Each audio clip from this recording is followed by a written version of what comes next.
Yes. Hello, everyone, and welcome to this very special holiday-themed 10 Candles game with my fantastic group of players here. Tonight's episode is entitled Have a Very Merry and Truly Scary Christmas. So we're going to do just a super quick round table. Feel free to just let us know your name, and then we're going to do all of our virtues, vices, and all of that kind of stuff. So let's go ahead and let's get started with Patrick. Hi, Patrick, and I'm the creative director here at Martlet, and I am ready to have a very spoopy Christmas. And Johnathan. Hello, everybody. My name is Johnathan. I am the community manager for Jackalope Live Action Studios, and this is my first time playing Ten Candles. And Ian. Hey everyone, I'm Ian E. Muller. I'm the founder of Gehenna Gaming. I love 10 Candles, and I'm very excited to be playing it. Normally I'm running it. So now I'm playing a... Yeah. We'll get to all problem that. child. And Zach. Hi, I'm Zachary Vaudo of ATL by night, Vancouver Adjacent by night, and just your general omnipresent TTRPG player and game runner. Tonight I'm playing the odd man out in this particular Christmas episode. And last but of course not least, Jay. I am Jay. I have no fancy title, but I am very excited to play my second 10 Candles game, and the tweak on Christmas theme is very exciting. I'm looking forward to it. All right, and I am Lex, your storyteller for this evening. So with that in mind, I'm going to go ahead and read the module out right now, and then we will head over to our virtues and vices. It's Christmas Eve in the Carter house, and the world outside is dark and quiet, save for the lights on the tree. The modest home, or not so modest depending on who you might ask, the snow has been falling all week, coating the yard and streets in a fluffy white blanket. The windows are closed tight against the cold, and a fire has been roaring all day. The whole house has been decorated for the season with garlands and wreaths and small tinkling bells. It smells of gingerbread and eggnog, and somewhere in the house, a CD has been left on loop, playing a selection of Christmas carols. Your parents were at a Christmas party earlier, and Derek was left in charge. He did everything he was supposed to, set out the cookies and milk, turned the lights low, and got you all off to bed. For a few of you, this was way too early, but arguments aren't for Christmas Eve, and there was begrudging agreement. About an hour ago, you heard your parents come home and make their way to bed. You all know what they're like after one of those holiday parties. Impossible to wake, but woe betide the brother who manages it. You waited, with bated breath and nervous energy, as the sounds of their movements quieted, and quiet they did. As the massive grandfather clock downstairs reaches 10 p.m., the heavy toll reverberates through the house. And outside on the roof, every single one of you could swear that you just heard, when it couldn't be. But you'd swear it was the prancing and pawing of 8 tiny sets of hooves. So with that in mind, why don't we get our virtues out of the way for starters? Once you have got your virtue, feel free to just give us a thumbs up so that we know you're ready to go. 1, 2, 3, or 5. Perfect. And vices, if you please.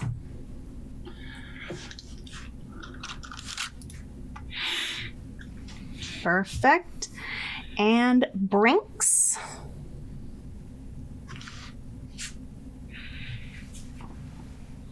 Perfect. And then go ahead and write your own moments.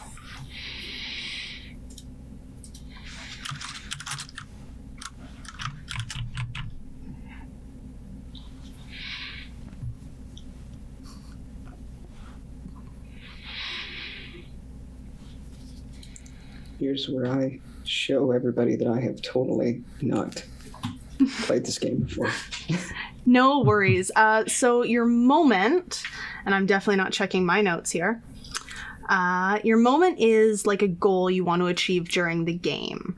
It's something that's going to give you hope when you achieve it, which you may or may not.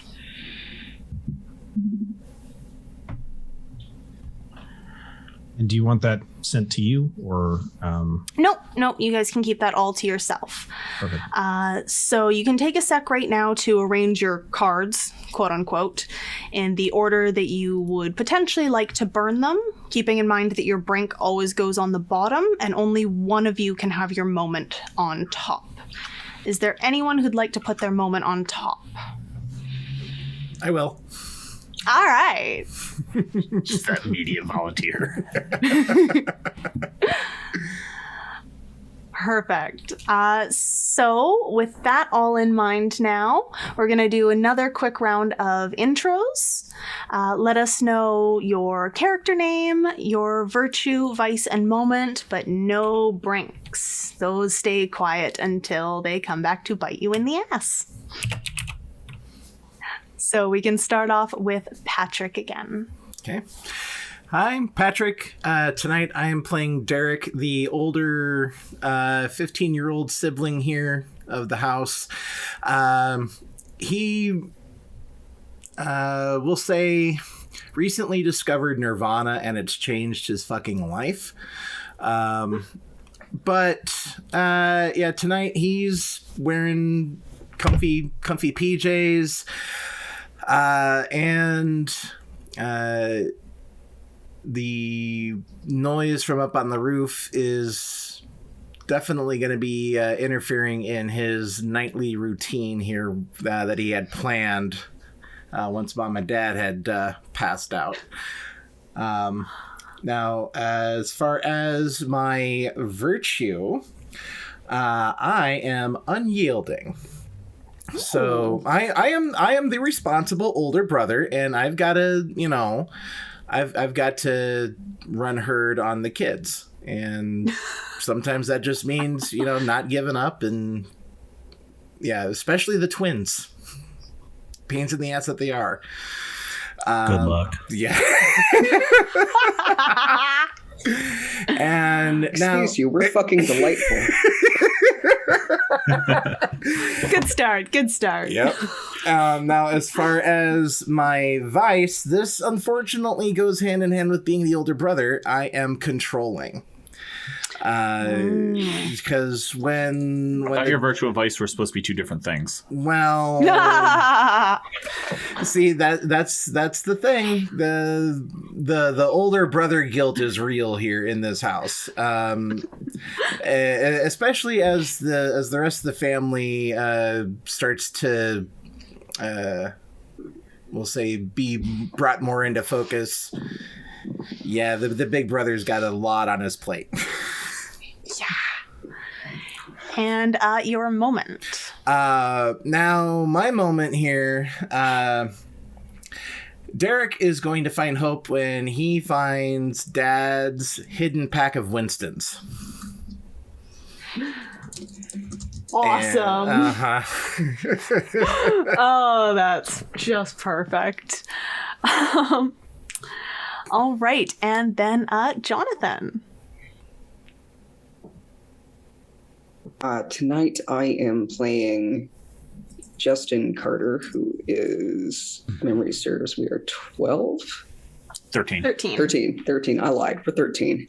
I am one half of the set of twins in the Carter family.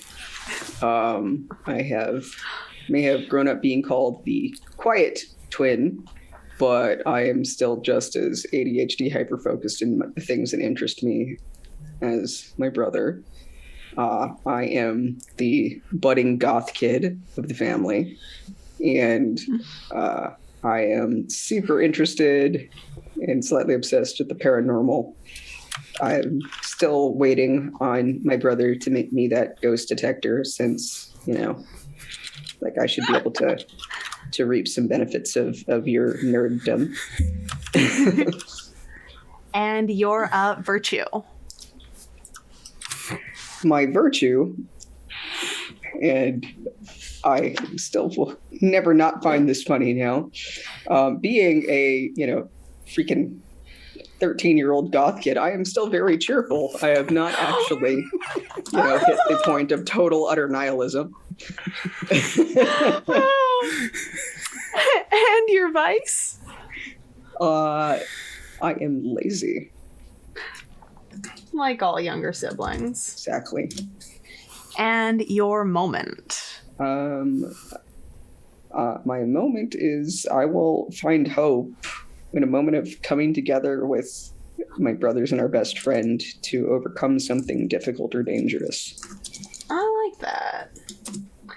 All right. And then, Ian. I'm playing Danny Carter, the forenamed twin to Justin. Danny is very much the more louder, outgoing, ADHD-ridden of the two twins, or at least obviously ADHD-ridden. But Danny is also what you get when the parents try to treat the ADHD with, okay, here's things to keep you occupied, like chemistry sets and ham radios to put together and Legos and every gadget and robotics kit under the sun. So Danny has become that kid who likes to take things apart and put them back together and hope they work again.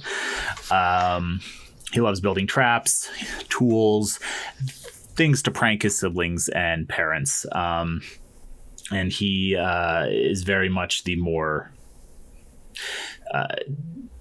goofy of the two siblings.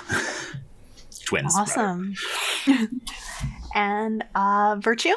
For virtue, Danny is very resourceful. That checks out. And vice? Vice is a need for attention. Which...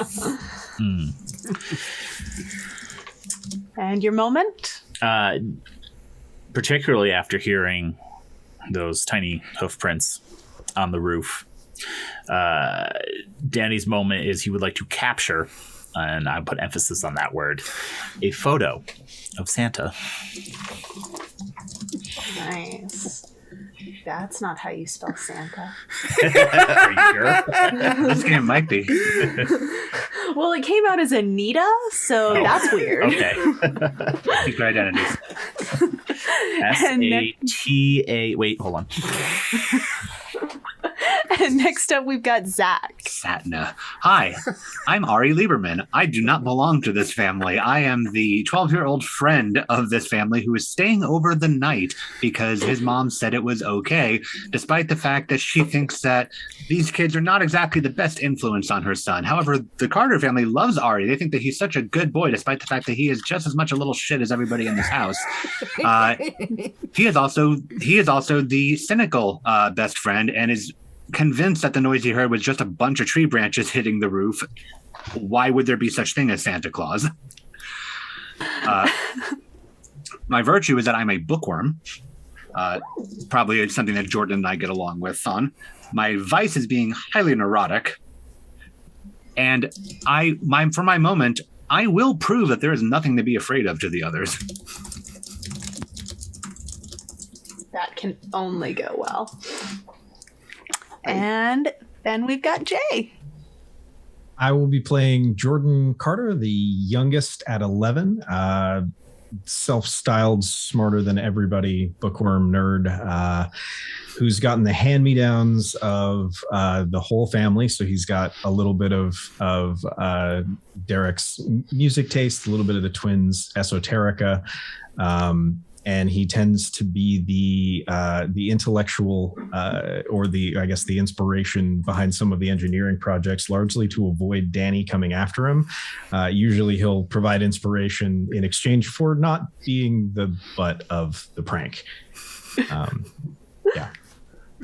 And your virtue? My virtue is an incredible eye for detail. And your vice? Is manipulative. And your moment? My moment will be when one of my info dumps is actually useful to the group instead of being just annoying.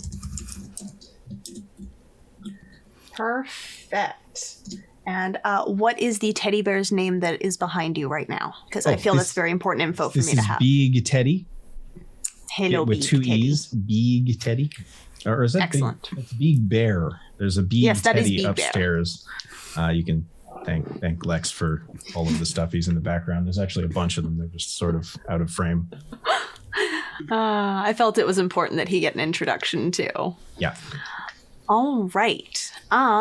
So with all of that said and done, there are some content warnings for this evening.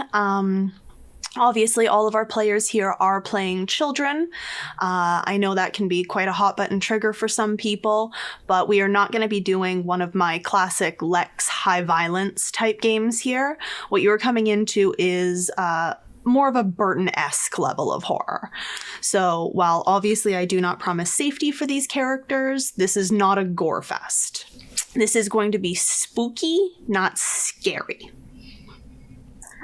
Otherwise, that's all the real content warnings. Apparently, Derek brings smoking into my content warnings, but otherwise we should be pretty good to go here. If anything comes up, I'll make Patrick put a warning up at the beginning. All right. So, the grandfather clock has just told 10 p.m. I assume everyone is in their bedroom. Ari, whose room are you sleeping in this evening? I am going to assume, based on age breakdown and room space, that I got shoved over to Jordan's room. That checks out. Perfect. So, you're all just, maybe going to bed. Probably not. Mm-hmm. When you hear this, little tick tapping on the roof upstairs. The hell? All right, I'm listening. If I hear it, I know for a fact someone else in the house is going to be hearing this as well. I've been sitting there, laying in bed, just staring at the ceiling, twiddling my thumbs, just waiting for mom and dad to go to sleep. And now this is interfering with what I had planned. I'm gonna get up and I'm just gonna crack my door open and I'm going to listen to hear if the noise has stirred any of the other boys in the house yet. I'm assuming that Danny and Justin share a room. Yeah. Yeah. I am on... Probably with the split right down the middle. Yeah. It's literally color change. Yeah, no, totally. Sitting on the floor in front of the monitor of the previously family IBM desktop computer, now very much just Danny's because no one else can figure out how to turn it on. And just... What was that? And I am totally sitting in bed reading with a flashlight and we'll look up. Okay. Want me to go find out? Okay. And he just reaches over and pulls the power cable to the computer out of the wall. He's just like, pop. Why are you like this? Don't worry about it. I'll figure out how to get the power button working again at some point. Hold on. And he like pulls a big like one of those shallow Tupperware bins out from underneath his bed and flips it open and is like pulling like duct tape and a flashlight and rope out. He's like, it stands to reason I could probably hear Danny starting to rustle. I'm gonna go. I'm not gonna bother knocking. I'm just gonna open the door as quietly as I can, and I'm just gonna stick my head in. What the hell are you doing? And you get a flashlight beam right in your face. From two of them. No. Guys, come on. You're gonna. Look, Did you hear that? Yes, I heard it. And look, it was probably the tree outside in the backyard. I don't know. Look, it's windy out. It could have been anything. Yeah, the tree in the backyard that totally goes like right over the middle of the room. Don't think so. All right. I go back to ruffling through the Tupperware bin. I'm gonna go and I'm gonna sit down on the floor next to Danny. Hey, no, come on, just put the stuff away and get back to bed. All right, if it'll make you feel better, I'll go out and I'll look. All right. I just turn and look at Justin. Should we make him go look? Yeah. I mean, I want to go look, and I know you want to go look. No, could you just... You realize you're going to leave the room and we're just going to follow you anyway. Yeah, Exactly. With us. Like, there's no way that you're going to get your way on this. No, but someone's got to keep an eye on Jordan, though. I'm not... Ari's here. Yeah. Oh, this is a bad idea, guys. No, just...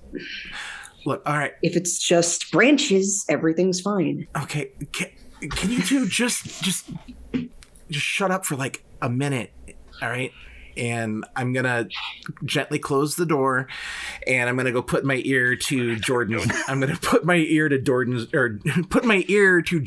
door, and I'm gonna hear if Jordan or Ari are awake. Oh, right. So during the course of that negotiation, Jordan and Ari, you two, I assume, are awake in this room, having heard the sound up above. So I suspect, based on what I just heard, because I think I hear Derek, that Danny was attempting to sneak out, and Derek interceded, like he usually does. Mm-hmm. Thoughts? Ari is just like attempting to still sleep, but has now heard Jordan like rattling off this observations. Probably How are you sleeping? on my side. No, I mean, how are you sleeping? I'm tired. Do you not? It's what, 7 hours from Christmas morning? This may come as a surprise. It doesn't mean a ton in my house usually. But that's why you're staying here, right? Because I didn't have anything to do with my family the next morning. Yeah. Open the door. Hold on. It's gonna be this the whole game, guys. Complete disinterest. It'll be the whole game. It's just Ari following them along like you guys are so dumb. Breeze the skeptic. I love it. I'm gonna poke my head in. Derek, we are testing a hypothesis. Was Danny attempting to sneak out? Jordan's testing it. Yes, Spaz, he was. Go back to sleep, okay? He was. Ari, is he keeping you up?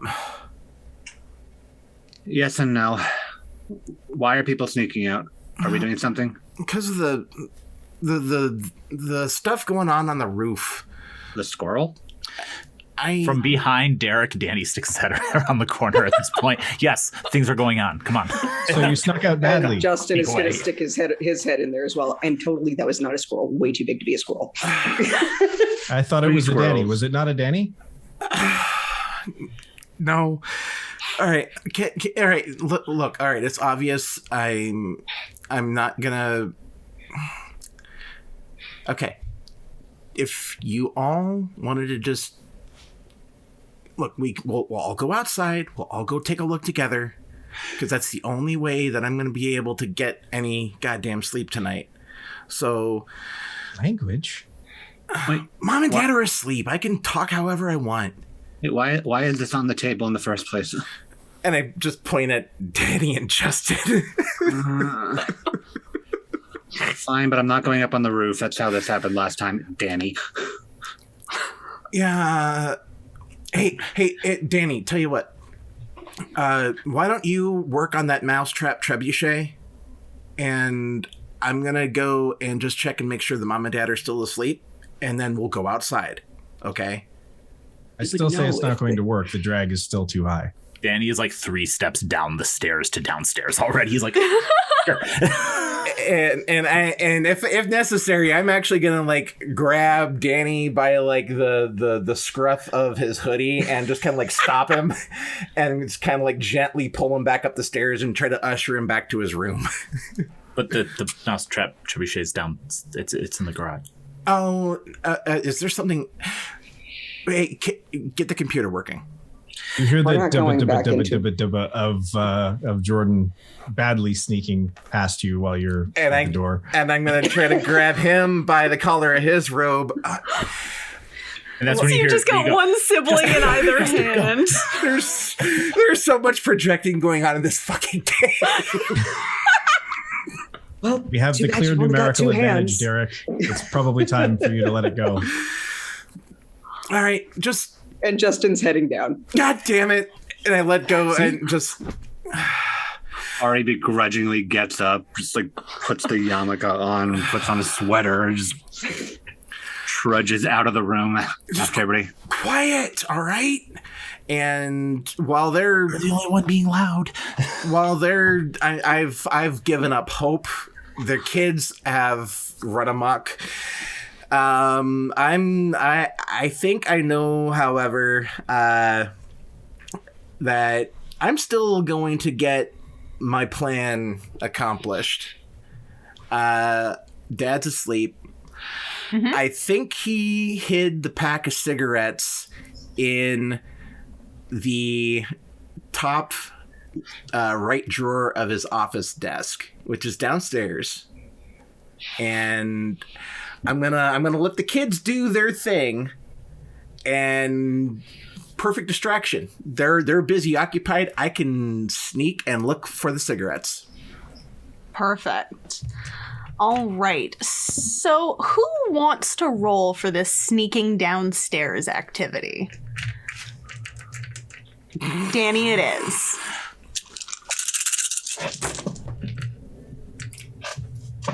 Two sixes. Perfect. Any ones? Nope. Lovely. All right.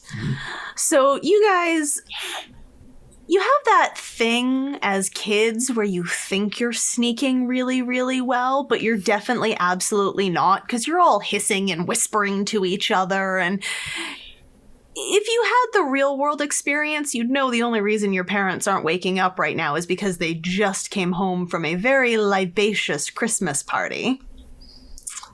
But you don't know that, so there's a lot of shh as you guys are heading down these stairs. And you reach the bottom, and the stairs come out into what's termed the kids' room. It has the blocks, it has not a dollhouse, but it has all the old video games, there's a small TV. This is where you guys get sequestered off when mom and dad have real company come over. And you come to the door, and out of this room is pretty much the rest of the main floor of the house. Right ahead of you, you have the formal living room, which is bedecked for Christmas morning. There are trees, there are presents, certainly more presents than when you went to bed. You're almost certain of that. Now, Derek, you're most interested in the office, which is going to be off in another direction. Mm-hmm.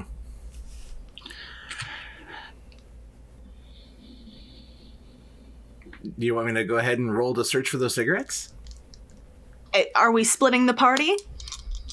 Seems like a great idea. I think that's the plan. Yeah. Yeah, Perfect. I was just giving Derek a chance to keep hold of his gremlins. No, as soon as we got down the stairs, all hope was lost, and Derek's Chaos. and Derek knows they're not being quiet. Derek, No. Derek, you've snuck out enough times to know how to actually be quiet when you're sneaking out. Mm-hmm. The third step from the bottom creaks, and every single one of the younger kids. Grick. Oh, Danny jumped to the last 5.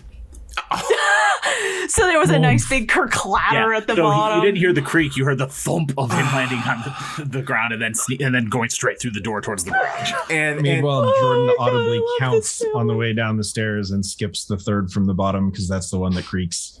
And when probably like just in time for you to land like an elephant, and he's just like, speaking of which, So loud.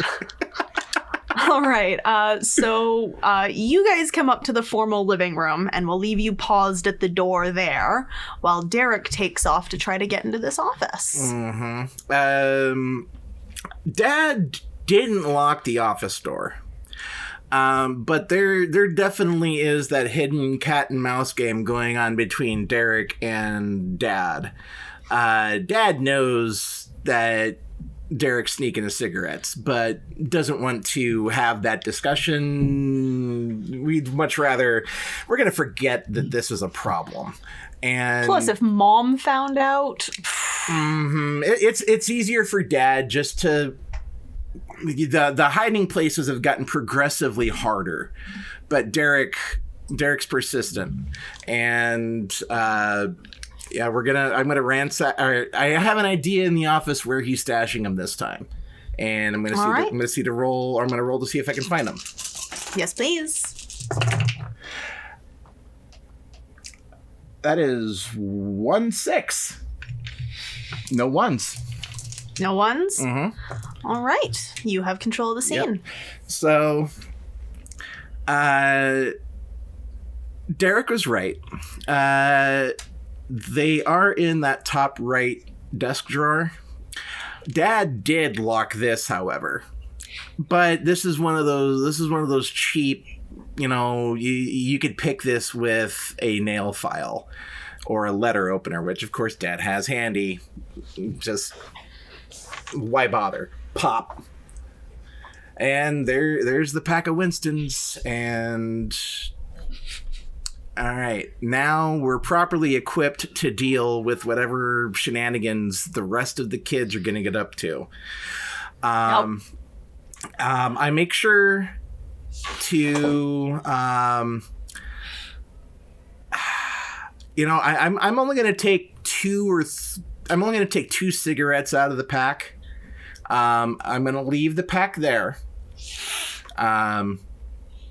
Just because I made the mistake one time of taking the whole pack and there was a problem.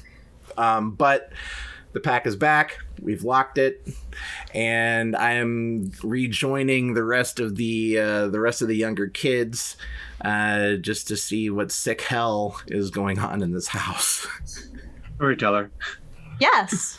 Ari was the last one down the stairs because he was really not enthused about this. Can I have veered off towards Derek instead of the others? Absolutely. So then when he turns around, just, what are you doing? Oh, just as he finished locking the drawer. Yep. What are you doing? I was just looking for some stuff. Those are bad for you. Not you two. My Uncle Leo used to smoke a lot, and then he got mouth cancer, and they had to replace 5 of his teeth. Yeah, I think I heard about that actually. Yeah. Yeah, it was gross. Yeah. Hey, is your sister seeing anybody right now? Does she have a boyfriend? Mom and Dad won't let you date her. You're not Jewish. Appearing out from behind Ari. And the chances of you netting someone like Ari's sister when you have an increased risk of cancer and respiratory disease are extremely slim. Plus, whenever you do it, you smell terrible. He's right. We have enough of that already.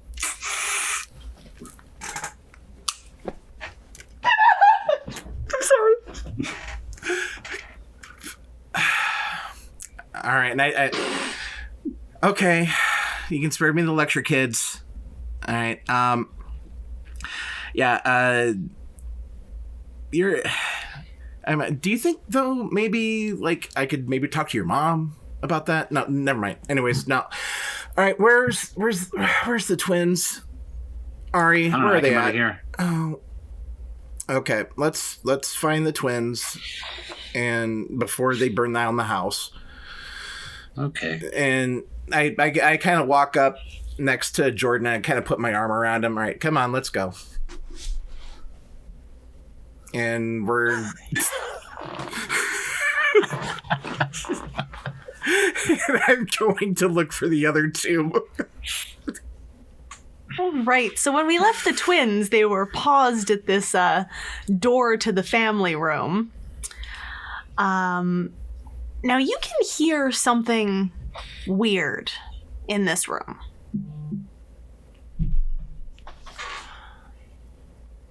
What is that? I don't know.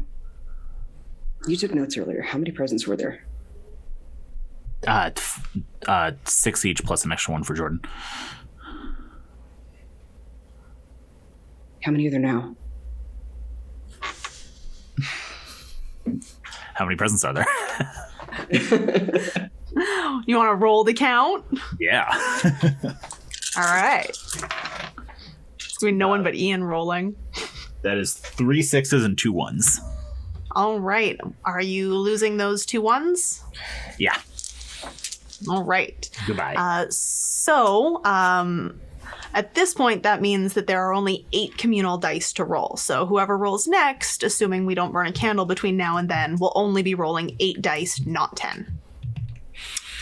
Okay, so you take a quick count, and there looks a lot closer to about 9 presents each, and a couple extra for Ari have shown up. Interesting. Looks like some stuff for Ari showed up. Yeah. There's some more. Not counting the one I stole earlier. Which one did you steal? Why didn't you steal me one? Because they notice if there's more than one missing. It was in the back. Seriously? What? Yes. Fine. It's fine. I don't see anything weird though. While he's doing that, I think that I will be looking around the room since I am the, twin that's like, okay, cool, spooky, weird things. All right, sounds. Do we have a ghost in the house? Maybe we have a ghost now. Wait, no. Nobody's ever died here. We don't have a ghost. All right. So roll me 8 dice, please, to look around this room. That is 2 6s. No 1s, thank God. Fabulous. So as you're looking around this room, you realize the sound seems to be coming from this rather large gold-wrapped box that's in front of one of the trees, and it's for you. This present is addressed to Justin. And the tag says, "From Santa with love." What is that? It's for me? Yeah, it says it's for me. Open it, maybe? I was making weird noises. It is. Sounds scratchy.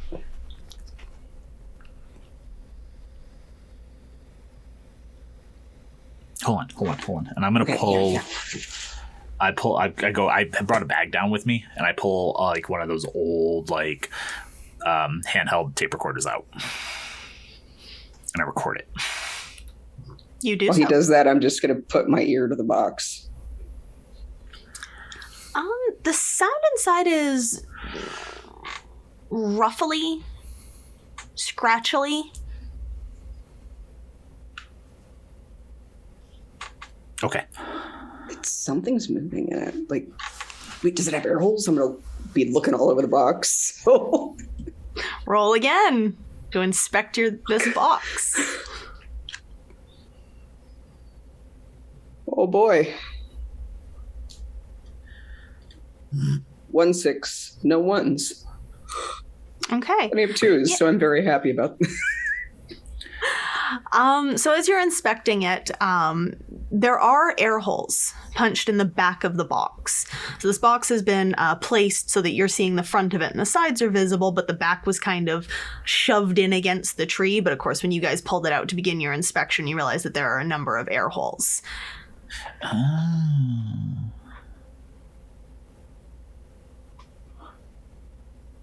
Did you want a dog? No, It feels weird that they would have gotten you a dog if you didn't want a dog. I didn't ask for a cat either. Like, I know that I can't get a cat. Mom's allergic to cats, so. Plus, then Ari wouldn't be able to kill Ari because Ari's allergic to everything. Yeah. Gerbil? Why would I want a gerbil? Those things are stinky. Rabbit? Hamster? Mouse? Rat? Rat would be cool. That would be cool. This is a big box for a rat. And Danny just keeps listing off animals. I mean, I would think that would be like a snake or something. Snakes would be cool, but Snakes would be cool. Yeah. But it doesn't sound like a snake. It doesn't sound like a snail. No. Open it. Do it. yeah, if I open it, then Mom and Dad are going to kill me in the morning. I already. Wait, no, this I already is from opened Santa. I already opened the This robotics is also kit from they got me. Santa, so they didn't give it to me. It's from Santa. Yeah, exactly. And I already opened the robotics kit they got me. They'll be mad about that. It's fine.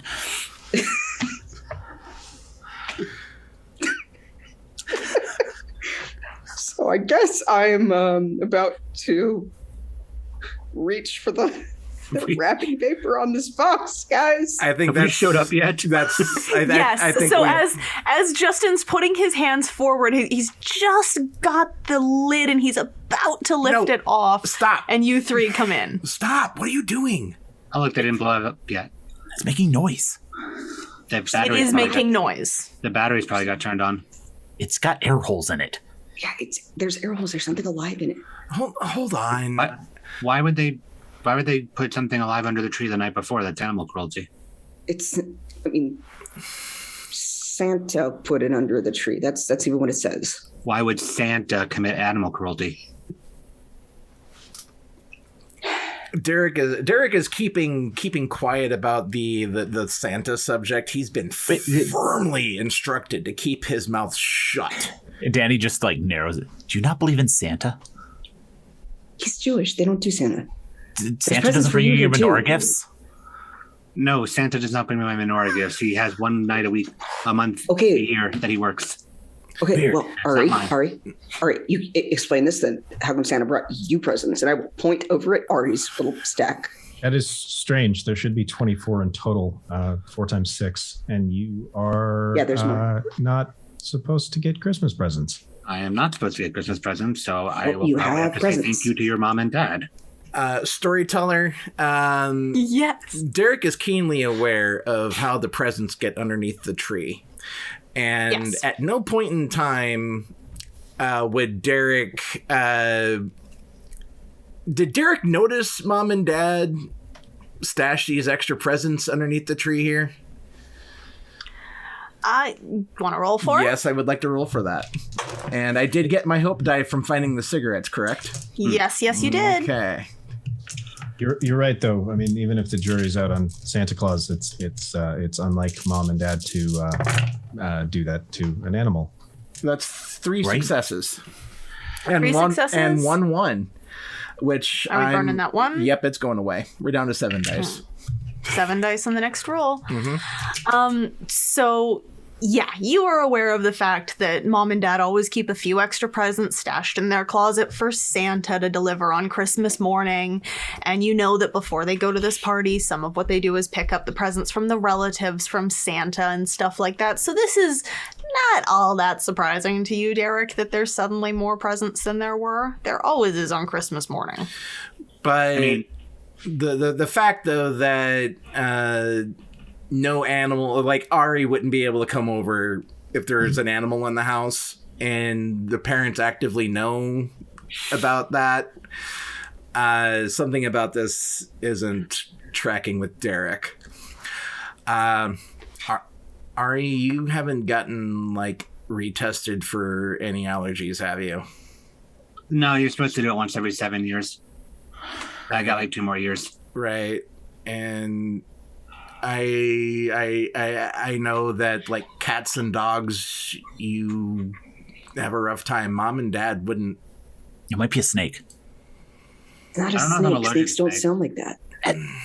Maybe it's I don't know. Wait, wait, before you open it, hold on. And Danny runs out of the room. It's unlikely you're allergic to a reptile, though it does happen. That's true. And honestly, like of all the animals that your parents might get you that they would leave in a box overnight, a snake is probably the smartest idea because otherwise there would just be a lot of poop in there in the morning. Yeah, So- but it's. I mean, it might be a lizard. Lizard's cool too. I'm going to open the box while Danny is away. Danny, what are you going to do? Just out of curiosity first. I'm grabbing. sorry. Grabbing a camera. Oh my god, I thought you said hammer, and I was like, "Whoa, man!" We'll solve this one way or another. Danny is snapped. No, camera.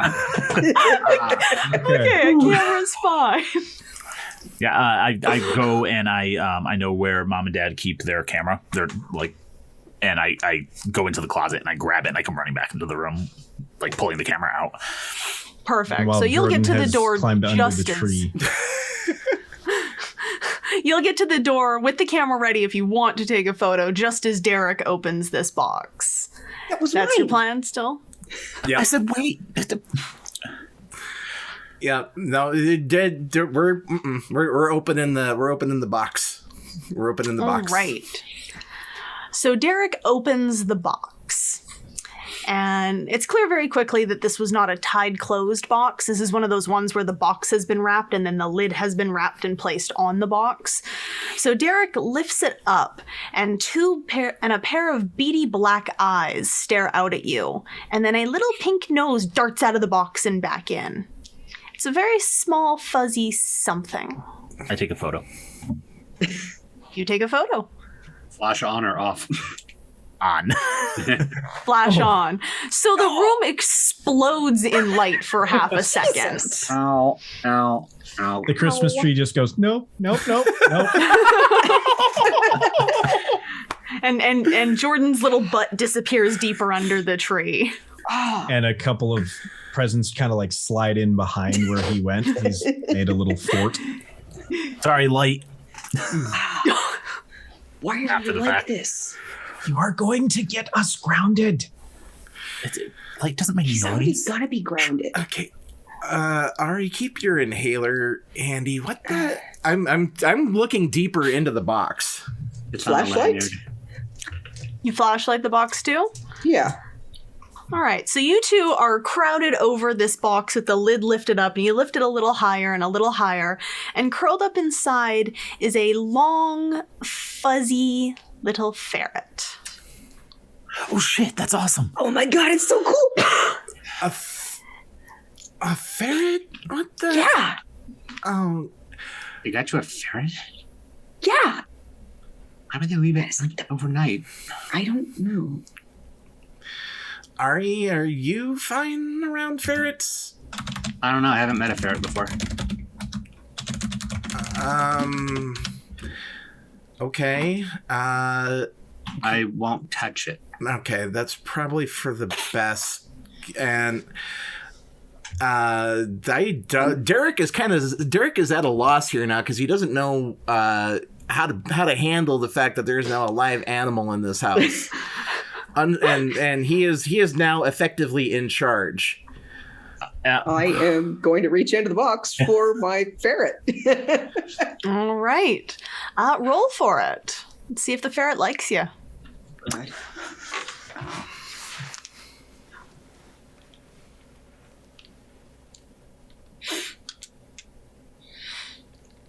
That is 2 6s and a 1. We losing that one? So your other options when you have a 1 show up like that is you can burn whatever card is on top, which just means you'll describe how you go about this action, either cheerfully or lazily or what have you.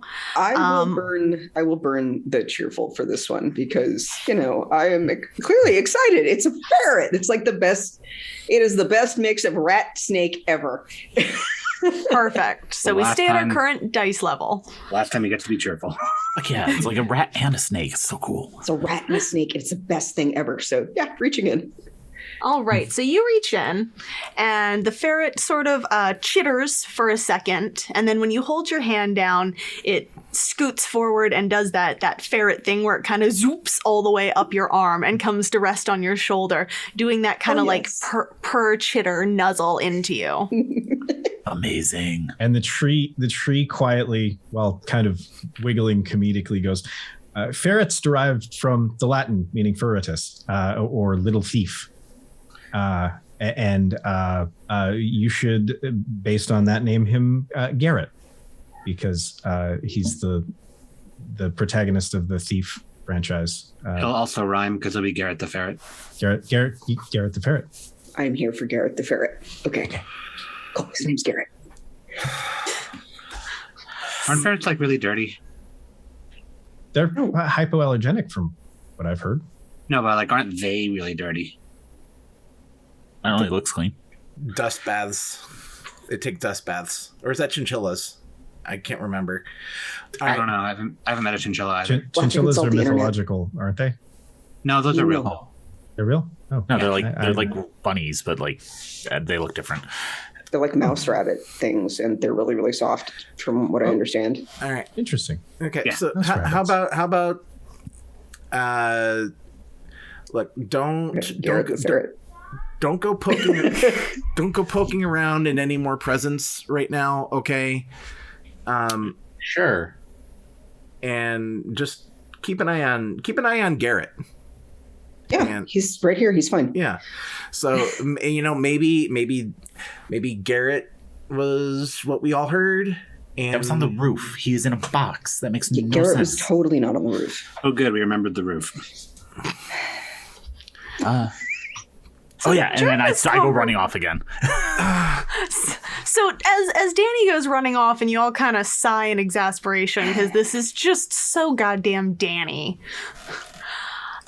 The scratching sound has not stopped in this room. Like it's not coming from the box anymore. It's just existing. Yeah. You're going to have to search further to find where this noise is now coming from. Hey, Star Trek, is there like a mouse or something back there? Is that you? I don't think it's me. I'll look around under the tree to see if there's anything in and around the base of the tree, although I'm probably not leaving the little fort I'm hastily constructing out of presents. So go ahead and roll to search without fort destruction. We're fort destruction. What's our pool right now? 7 die. 7. Yep. 7. 7 because Justin burned his cheerful. Okay. 2 6s. Nope, 3 6s and 1 1. Okay, are you burning that one? I will probably take the 1. I mean, are you letting the 1 fall away, or are you burning anything? I'll let the 1 fall away. Okay, so it'll be 6 dice going forward now. So you, it takes a minute. You're kind of having to squirm your way around under these presents and these present walls that you've built for yourself.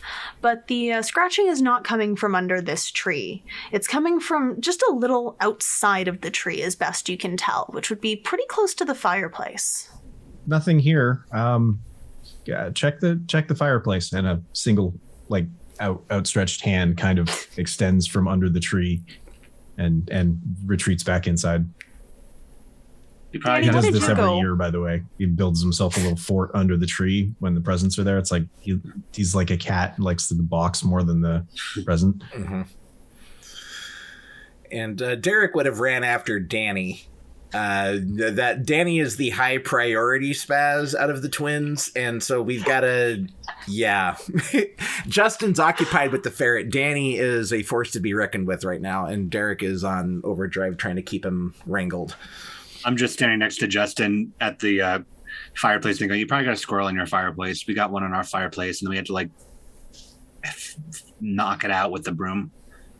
Or corvids. A what? A crow, bird. You think a crow got in? Maybe. It's possible. I don't know. Katie You're fine, McKenzie said that she got an owl in her family's like fireplace at one point, and then it got in the house and it pooped on everything. That seems less likely. Or something from the species of Chiroptera. Bats are likely. It could be a bat. That's fucking cool. Oh god, I'm going towards the Agreed. fireplace. Good. I ran off to the garage. Okay. So, you're going to need to roll to get out of the house without alerting anyone. Okay. Danny's probably used to this. So we have 6 dice now? Yes. Okay. Danny is heading towards the kitchen door, the back door to the house, which he knows how to open quietly, and I'm going to attempt to go out and around to the garage. And that is 2 6s and 2 1s, so I'm going to choose to blow out the candle with this roll. Perfect. All right. So we are down to 9 candles.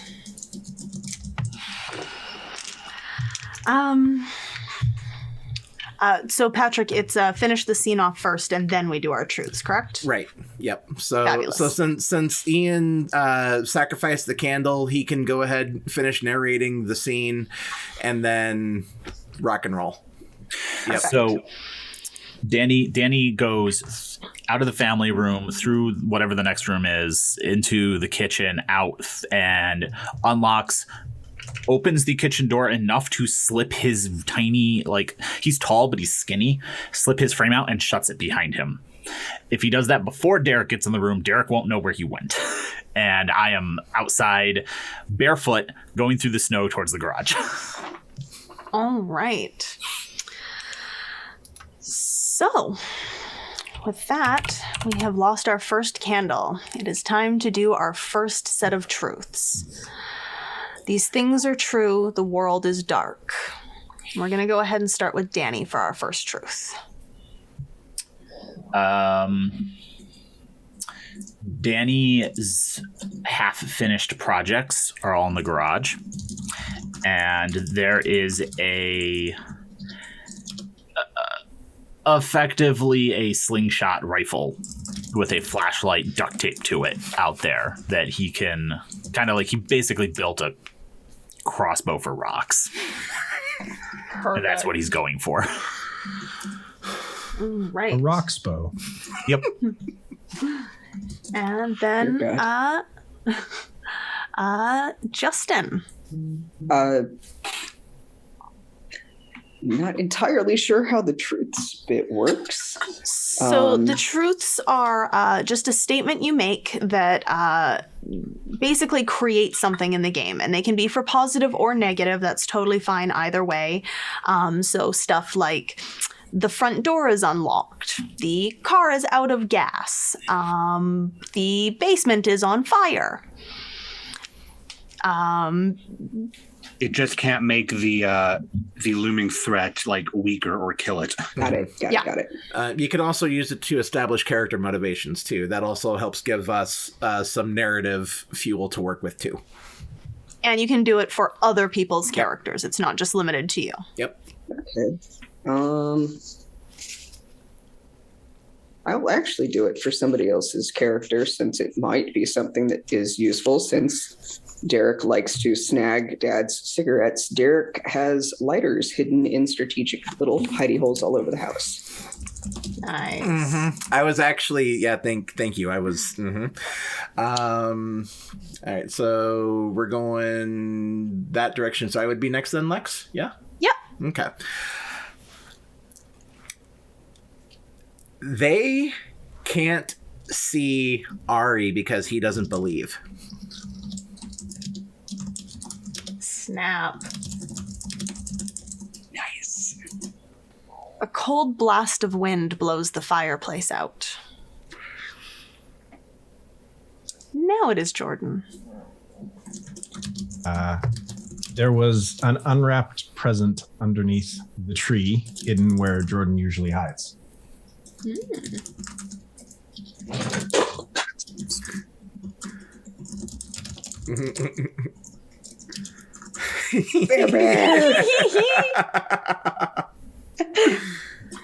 Yay! Yay! Oh, this is maybe way too big to do this gag. There you go. Perfect. Perfect. Perfect. And Gee. and Ari. The closer to midnight, the stronger it gets. That's not horrifying at all. All right, and back to Danny. It is afraid of Garrett.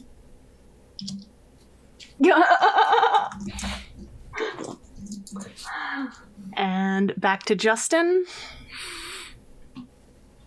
I know, right? This is harder than I expected.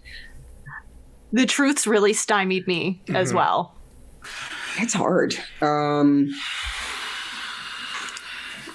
If This you is want to terrible. skip over you, we can move on to Derek over and the me. storyteller Yeah. again. Yeah, totally fine. Yep. Sometimes your brain just isn't interested in braining.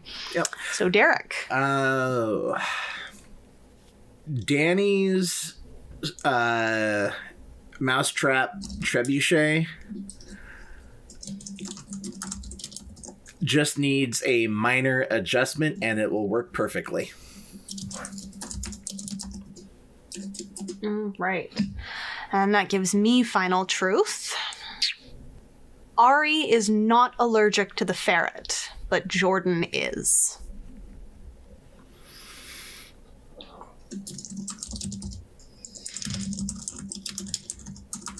All right. So at the end of our truth section, we do our final one, which I think I went one too far, but whatever. That's fine. They're all fun. The final truth is, of course, usually, and we are still alive. But in this case, and we'll try this Patrick's way, and we are still married. Still married. Ho, ho, ho. All right. All right. So let's go ahead and pick up with Danny to start. You are headed to the garage, Okay. correct? Yes. Perfect. So Danny slipped out the kitchen door, shutting it quietly behind him, and not even thinking twice about it, barefoot, straight into the snow, over to the garage door. So you leave behind just a perfect... Just those like holes in the snow, depending on how deep it is, of just foot, and then they vanish. It's pretty deep, but it's not like blizzard deep. Okay. It sucks without shoes on. All right. And you are heading over to the garage. Go ahead Yep. and roll to get into the garage. So before I open the garage door, I am going to look up at the roof of the house. All right. There are weird creatures on the roof of the house.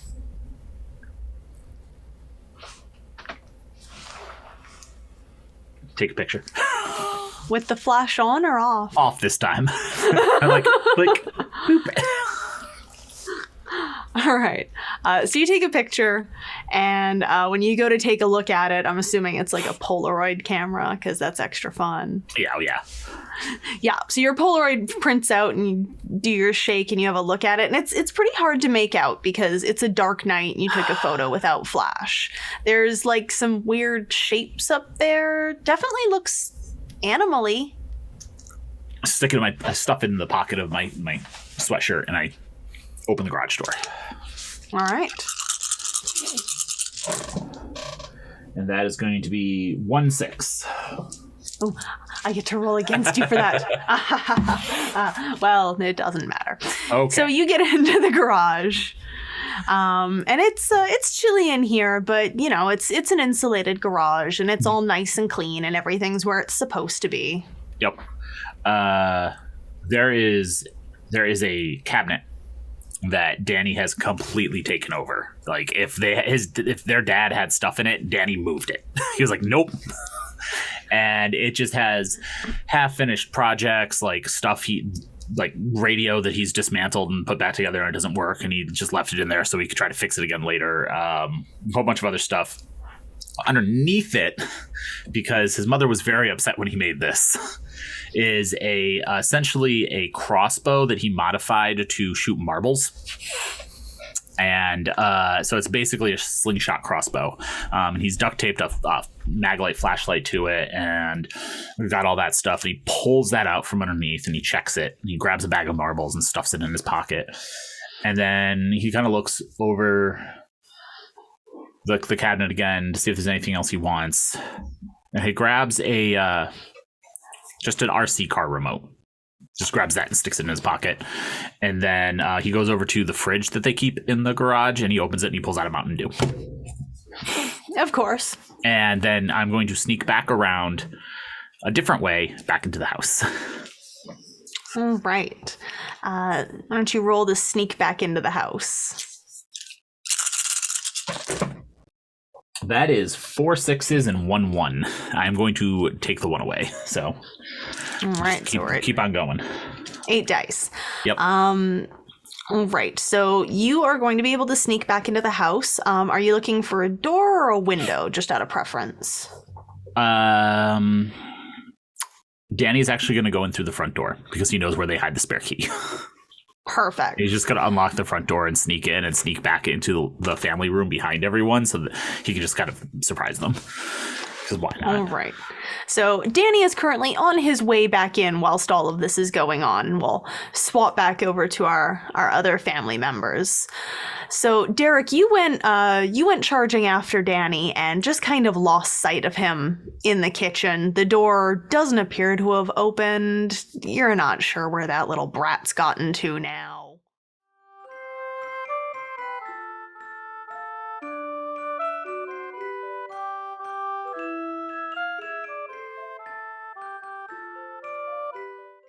So, Danny, you did well on your escape roll. It's up to you. Would you like to have gotten out just before he opened the door, or are you fine with him kind of catching you? Yeah, no, I'm already gone. All right, so you open this. You open the door, just absolutely prepared to scare the bejeebus out of Danny while he's in the middle of something, and this garage is empty, but his modified mousetrap / potato gun / marble gun is missing from its spot, because you know to keep an eye on that damn thing.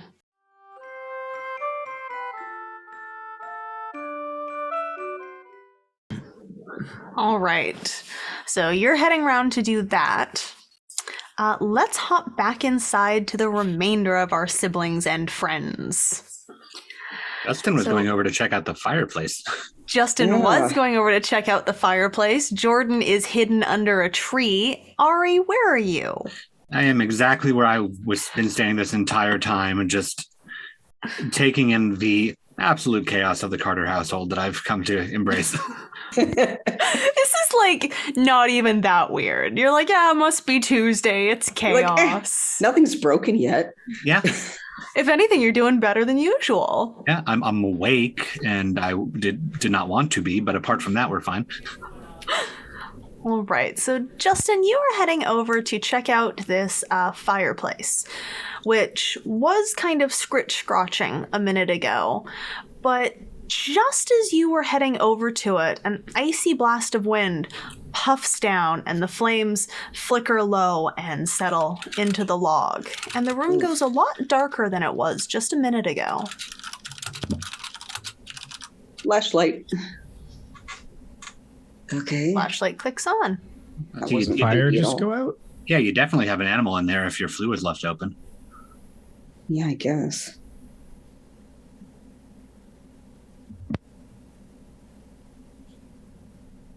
going to take Garrett the ferret off my shoulder. Good luck. I love Garrett. He 3 tries. slips through your hands a few times. Garrett, come on, work with me, man. Trying to pet a And- slinky. Pretty much. And then I will drop to one knee and try to take a look up. I'm not going to stick my head under the, into the fireplace because that's dumb. Rats. Mm-mm. So yeah, I'm trying to get low to kind of like see upwards at an angle, if that makes sense. Yep. And go ahead and roll for it. And I believe we are at 8 dice currently.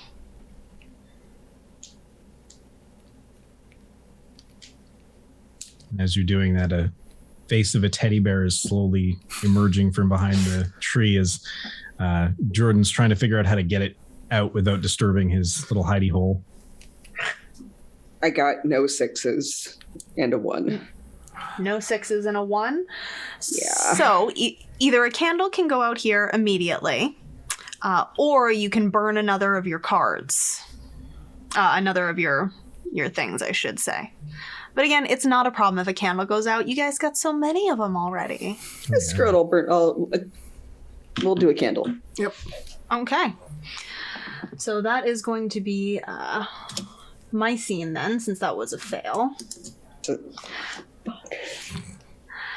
So you Sorry, start guys. putting you start putting your head under the towards the fireplace, not quite in it.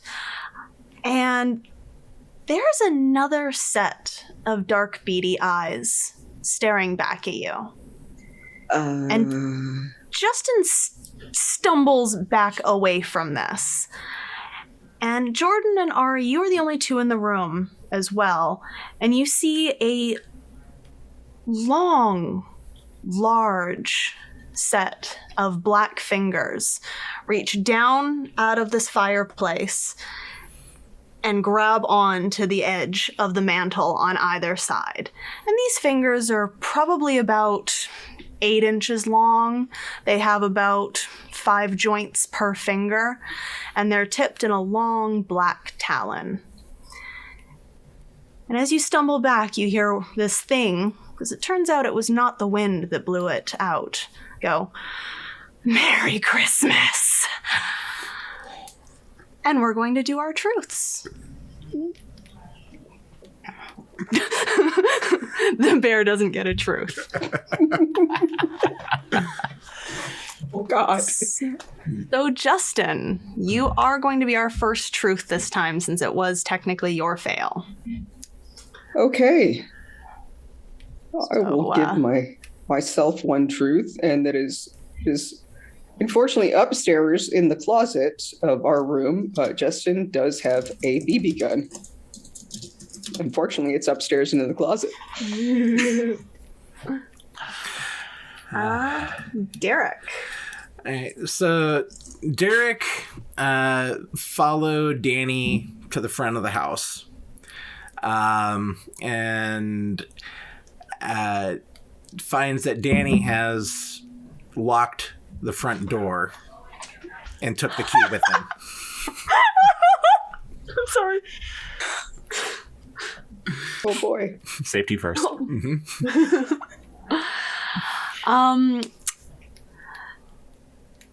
So, Derek, as you're standing there in front of the door, you kind of just look up in exasperation, and you too see the creatures up above. Jordan. Our parents stir and roll over from the resultant noise downstairs. Oh boy. Ari. There is something of vital importance to this story in the Carter's parents' bedroom. Nice. And Danny? While avoiding Derek throughout the evening prior to going sent to bed, Danny was setting various traps for Santa throughout the house to see if he could catch him in the act, including one directly in the fireplace. Brilliant. which may or may not trigger. And I will say that Justin and Jordan know of some of them each, but not all of them each. Because they helped, of course. Of course. Of course. Right, and then one How more else truth am I going to from... get you to make my ghost detector? Gotta put in the time. And one more truth from Justin.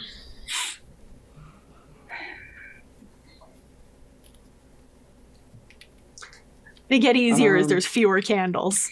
They do get strangely easier, and that's horrifying as well.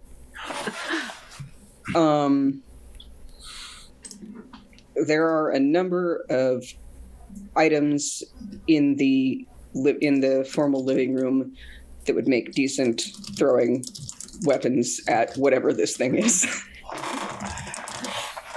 However, they will be loud if we miss. All right, and then our final truth. We'll try it together, but it's almost impossible over Zoom. And we are still married. Harry. Perfect. All right, that's another die for me. Okay. So, Derek, why don't we pick up with you? Mm-hmm. You are outside the front door, which is locked and now keyless, thanks to a certain somebody. Damn it, Danny. And you look up in exasperation and you see those dark, moving, strange shapes on the roof. Derek actually stands there for a few. And, he's well enough to, we'll say, rational adult thinking at this stage in his life to where he's not going to immediately freak the hell out. He's going to take the time to really soak it in. And then he realizes that whatever is up there shouldn't be up there. And whatever that is shouldn't be. And definitely stumbles back from the front door and probably trips over his own feet and lands in a snowdrift that had gotten piled up from them shoveling the sidewalk. And now he's cold and he's wet and he's shivering and he's just looking up at these things. And then he remembers, oh, wait, he's the responsible one and he's got to do something. And Derek gets up and he scrambles towards the back of the house to get back into the kitchen. Okay. Roll to get into the kitchen. Okay, we are at 8 dice? Yeah. Yes. Yes? Okay. Yes. 2, 4, 6, 8. Ow. Okay, so I've got 2 6s and I've got 4 1s. I'm definitely going to be getting rid of my virtue at this point in time. All right. Unyielding. So I've got to be the responsible one. I've got to take charge of the situation. And I still ended up losing a die. Okay. But I've got 4 6s. So thoroughly my scene storyteller, if you don't mind. Absolutely. Okay. So Derek has taken charge. At this point in time, it's a coin toss as far as whether or not waking up mom and dad is the more vital thing over trying to get to the bottom of what's going on. But opens the door. He's not quiet about it. Kind of trudges in to the living room and is immediately looking for Danny. just I don't know if Danny. Where did Danny end up at? Is he back in? Yeah, when Danny came in the kitchen, where did we go? So Danny came back in through the front door. Yes, right, my mistake. And was going to head back into the family room and just kind of walk up next to / behind Ari. And just be watching what's happening. So you saw whatever just happened in the fireplace? I don't know, did I? You wouldn't have seen it come out, but it didn't disappear. These clawed hands are currently on either side of the mantle. So Danny hasn't noticed that because ADHD, so he just kind of walks in and he's like... pops open a Mountain Dew. He's like, what's going on, guys? Simultaneously to that, if it's okay, storyteller, because Ari has been prepped for an animal is in the chimney. That is what he's been telling all the kids. It's an animal in the chimney. And now something very long has come out of the chimney. So impulsively, very long things have come out of the chimney. I didn't take count. I just noticed something long came out of the chimney, probably like an animal. So I'd like to very impulsively, before I even hear anything, chuck one of the presents at it, just like to try to hit it, as I would typically do with an animal that came out of the chimney. Please roll. Are we at 7 dice now? Because we lost one? Yep. All righty. Oh, no. 1, 6, 1, 1. I'd like to burn my vice of neurotic. You got it. And I have 1, 6. You have 1, 6? All right. I get to roll against you. Yep. It is your scene. So, simultaneously to Danny coming in, I just chuck one of the presents. I don't even know which one it is, but it's a heavier one at the things coming out there. It just smacks into it, and they just go back up the chimney. What are you? Close the flue. Close the flue. What are you doing? Close the flue before it gets back in. Okay. And I'm gonna try to close. I'm gonna dive for it and try to close the flue. It's just one of those little levers. Yeah. Please roll to close the flue. Why are you throwing our presents correct? around? Because you have an animal coming out of your chimney. You have to keep your flue closed, otherwise things come in the house. Well, you can't close the flue if the... Wait. Why'd you put out the fire? Just keep your voices down. We're going to get grounded. I didn't put out the fire. Justin will dive for it and manage to close the flue. I didn't put out the fire. It went out because you left the flue open. You have to leave the flue open if there's a fire going. Otherwise, the house fills with smoke. Mom yelled at me last time I did that. Why did you leave the fire? Why did we leave the fireplace on when we went to bed in the first place? Shut up! Derek is going to tag into the living room here now. What is... Okay. What? Shut up. What the hell are you doing? Did you see what that was? You had an animal come through your fireplace. And That wasn't an animal. Animals don't say fucking Merry Christmas. Okay. What? Hey, Language? Hey, listen. What said Merry Christmas? Okay, hold on. Wasn't that one of you? I No. was hiding behind the bear. Okay, No, we that have... wasn't. Everyone, shut up. Danny, give me the gun. Give me the gun. What? I don't have a gun. The crossbow. Give me the crossbow. No. I'm gonna. Derek's done screwing around. I'm gonna try to physically take the crossbow from Danny. Please roll. Oh no.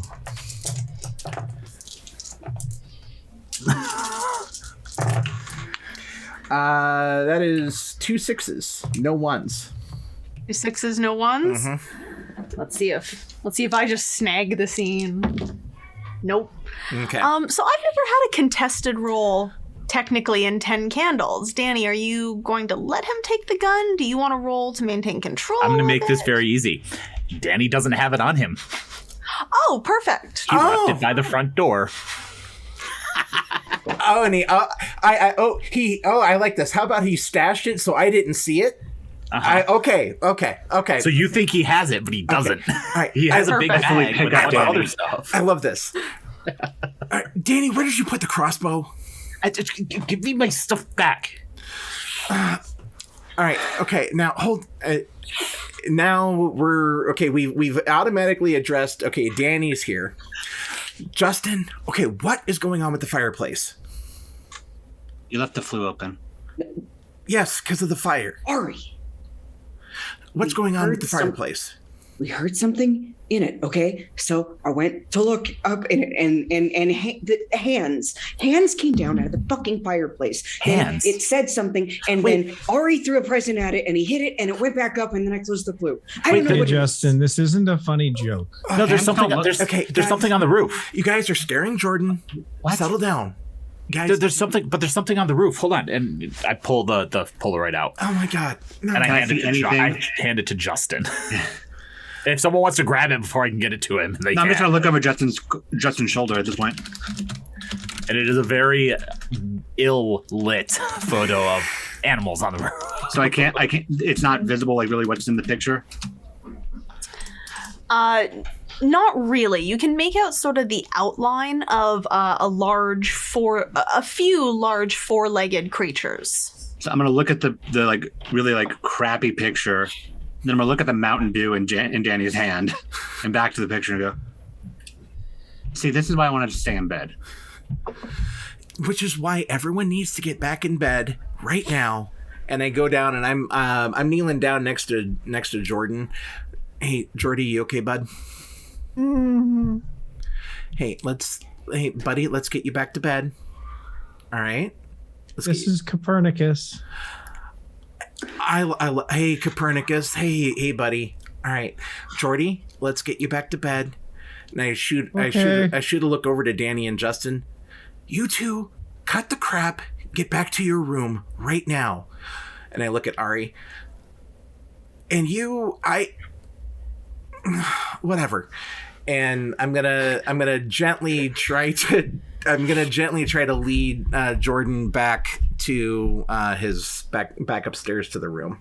And then as I go by Justin, I'm gonna like pantomime with Copernicus and go, I liked you better when you were happy and not scary. Fuck you, Copernicus. Just shake my head at both Danny and Language? Justin. Just shake my head at both Danny and Justin. Be like, nice one, guys. Oh, Shut up, Ari. And then very quietly to Justin, I'm like, okay, when he gets him back upstairs, come on back. I'll show you what's going on. Okay, fine. And so I'm leading Jordy back up, and now I can tell that Jordan's upset, and so I know he likes being called Jordy, or he's trying to be called Jordy. So I'm, all right, Jordy, bud. All right, let's get you tucked in, and let's get you back to bed. All right, do you need any water? Do you need a drink or anything? You need some water? I want some water. You want some kitchen water? Okay. Or do you want water from the bathroom? Kitchen water. Kitchen water? Okay. Colder. All right. I'm gonna get him. I'm gonna get him tucked into bed, and I'm gonna go down and get him his drink of water that he wants. Derek, Yeah. I don't think it was Justin that said Merry Christmas. Okay, bud. All right. You want me to leave your light on for you? Yeah. Okay. All right. Let's do that. Can And- you also grab the mythology book second from the top on the shelf there? I need to do some reading. Mm-hmm. Yep, gotcha. Are you on Theseus now, bud?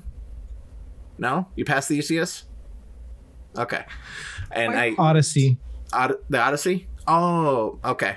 And I go and I get him his book, and I open it up for him to the page, and I leave his light on, and I go downstairs. Thank you. You're welcome, bud. Hey, don't get eaten by the chimney. Derek actually pauses, like he once he's past the door, so Jordan can't see him. He actually kind of pauses for a second and kind of shivers, steels himself. He needs to go back downstairs and get this situation under control. Also, don't wake mom and dad. I know, It'll bud. be worse. I know, bud. Okay. All right, Oh, boy. so Jordan has been deposited back to bed. Derek is heading to get him the cold kitchen water. Where are our twins and friend? Oh, I haven't left from them yet, so Yeah. We are absolutely. I mean, We are Danny said, heading- "Come on, I'm going to show you what's We're heading outside." to the backyard. Okay? And I agreed because I'm the paranormal obsessed little shit. I'm trudging after them like, guys, that's enough. Come on. Just come on. I'll show you. Shh. As What, I'm the your loudest, latest going. sugar rush? It's fine. We need to be awake. We have to be prepared. I didn't eat any sugar, and I still saw my fucking hands come out of there. I didn't see any Clearly, hands. Justin has recently learned how to use the word "fuck." Yeah, but you're like spooky kid stuff, so you're gonna be seeing that. You're the one throwing Yeah, shit. you're my fucking friend. Yeah, at an animal coming through a chimney that you shouldn't I didn't have see coming it. through a chimney. Animals I don't didn't say see Merry it. Christmas. I didn't hear Merry Christmas. Just shh. And I'm going to open the back door and walk I will out step without into my shoes on again. shoes before I go out there. I do not have shoes on again. I'm just right out into the snow. You're gonna lose your fucking toes. Putting my Fine. boots on. My mom made me wear boots. I'm putting boots on. All right, so two booted children and a barefoot child are heading into the backyard. We're going out the kitchen door again, same way you went out the first time. Yep. Oh, Perfect. So Derek, you'll be coming downstairs after they have made their kitchen escape, but we can roll to see if you catch them. Oh, I don't close the door Oh, you think leave we're- the door open. because I think we're going back Oh. in. I think we're going back in right after this. we are. Oh, Yeah, we oh are. goodness. Oh That's goodness. That's totally like, the plan. Okay, so one step at a time. The open door is more important than getting Jordan his glass of water. I go outside. What the hell are you three doing? Get back in the house! Shh. Look. And I'm pointing up at the roof. And I look up at the And roof. I will look up at the roof. Do I see anything now? Yes. All four of you standing there see these weird four-legged large animal creatures up above. It is too dark to make out what they are currently, though you have a number of flashlights and flashing cameras with you. Are they just like statically standing there? No. Okay. No, they're not like moving around, like they're not walking around, but you can see like the shuffle of the feet coming up. You can see what appears to be the head kind of doing the thing that they do. I don't know. Until proven otherwise, I'm going to assume that is the heart of vision shadow stuff happening. Just go. Did your parents decorate on the roof? No, Dad doesn't like going up there. I'm still. Danny is pulling a flashlight out. No, put it down. No, put it down. No. Listen, Maybe he'll scare it away. Danny, Animals don't like bright lights on them. Danny, go. I can't believe I'm fucking saying this. Danny, go get the crossbow. Danny's back inside. Like a shot. Like the wind. And I look at Justin. Hey, Jordy's spun out right now. All right, I need to go take care of Jordy. Keep an eye on your brother, please. And I look at Ari. Keep these two from setting the house on fire. I have to go take care of Jordy. All right. Am I in charge or is Ari in charge? What the fuck? You are in, Justin, you are in charge. Ari, you help keep an eye on Danny. All right, I gotta get Jordy his water. That's fair. All right. Hey, Okay. What? Derek, What? get my BB gun out of the closet. Say that again. I didn't catch that. Get my BB gun out of the closet. Okay. All right. Okay. And right now, Derek knows he needs to wake up mom and dad. But he also knows that if they wake up and they see the chaos that the house is in right now, Derek is never going to get to go on a date ever. There's also probably a small part of you wondering if this is just a really big prank Danny is pulling. Mm-hmm. He's been out of your sight so many times tonight. Oh no. Wouldn't And if you surprise me can't even none. keep control of Danny, like, clearly you are not responsible enough to get a car next year, mister. Yes, the latchkey generation. Keep an eye on your siblings. Yeah. All right. So yeah, I'm gonna go into the kitchen and I'm getting Jordy his glass of water like I promised. So you are in the midst of getting Jordy his glass of water. Jordy, you are upstairs in your bedroom, and both of you hear, ever so faintly, the third step squeaking.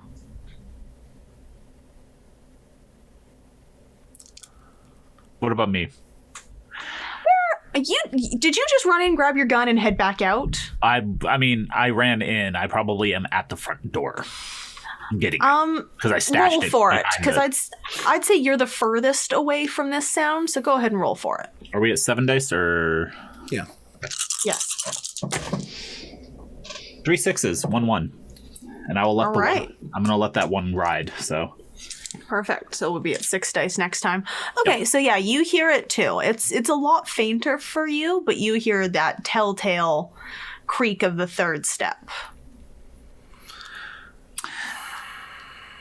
Eric? Yeah, buddy. Is that you on the stairs? No.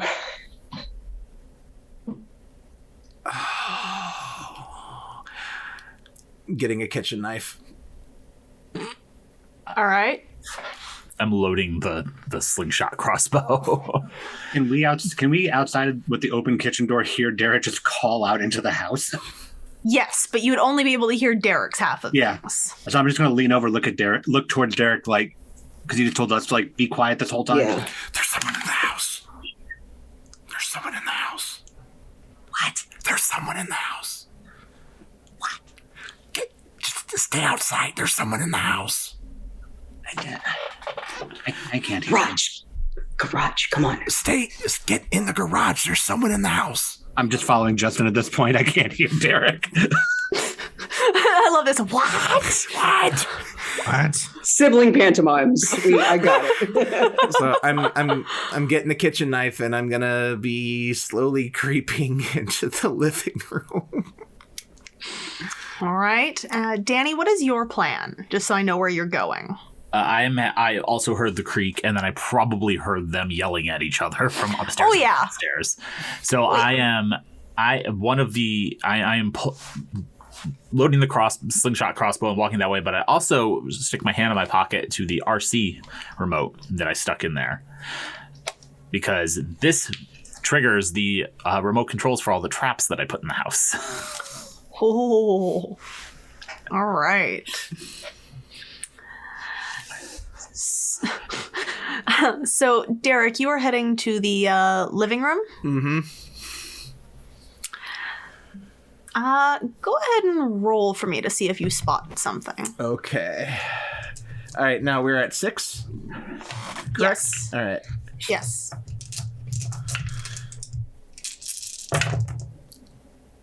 That is 4 6s and a 1. I'm gonna let the 1 go. All right. So we'll be at 5 for our next roll. Yep. And unless you had something here, I've got something. Lex. Go ahead. Okay. So Derek slowly pokes his head out from around the corner. And he probably sees Danny at the end of the hall, and I'm looking, and halfway up the stairs is just this brief shadowy movement. Derek doesn't get a good glimpse at what it is, but there's something dark and ominous moving up the stairs to where all of the bedrooms are. And I'm like, I waved at Derek. Come here, give me the crossbow. Oh my God, you're bad at this. And you said it's on the stairs? Yeah. I am going to push a button on the remote in my pocket, which is going to, in classic Home Alone style, release a paint can, or several of them, on rope that comes swinging down the stairs. All right. I'm going to need you to roll for that, please. That is 2 6s and 1 1, and I am going to burn my vice, which is my need for attention, to reroll the 1. And those paint cans are full of bright pink paint. Oh my god. And it's another 6. Oh. All right. Go ahead and narrate what happens. So 3 large quart paint cans come swinging down that I had rigged up against the ceiling and no one had noticed. And just all 3 of them smash into whatever is on the stairs, splattering pink paint everywhere, including all over it. Oh boy. Derek, regardless of whatever happens to the figure on the stairs, all Derek sees is the paint.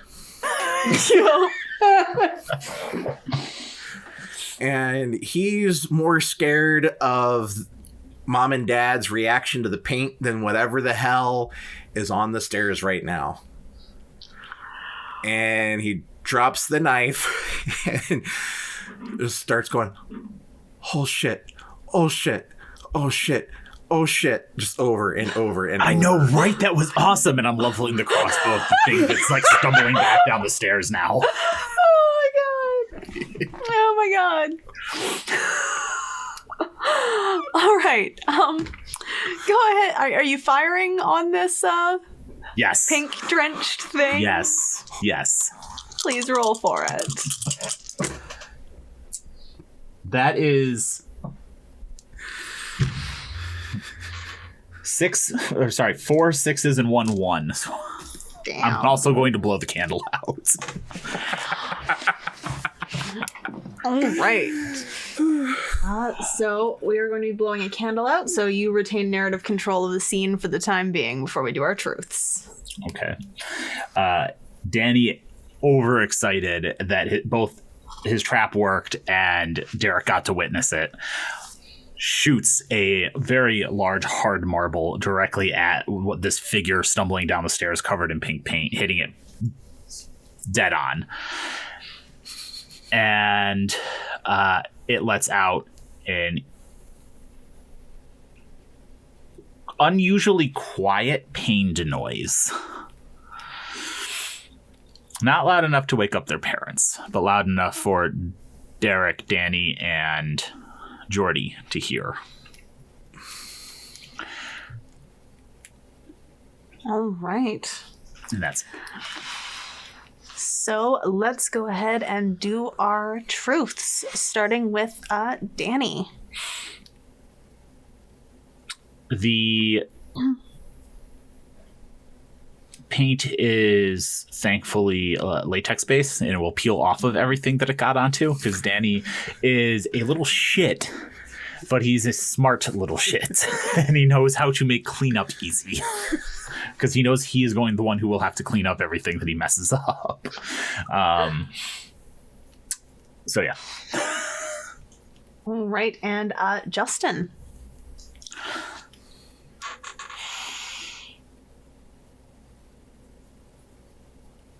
If you stay completely still and hold your breath for a short time, they can't see you.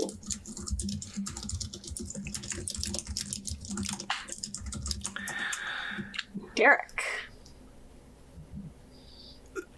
They vanish into thin air after the marble hits them.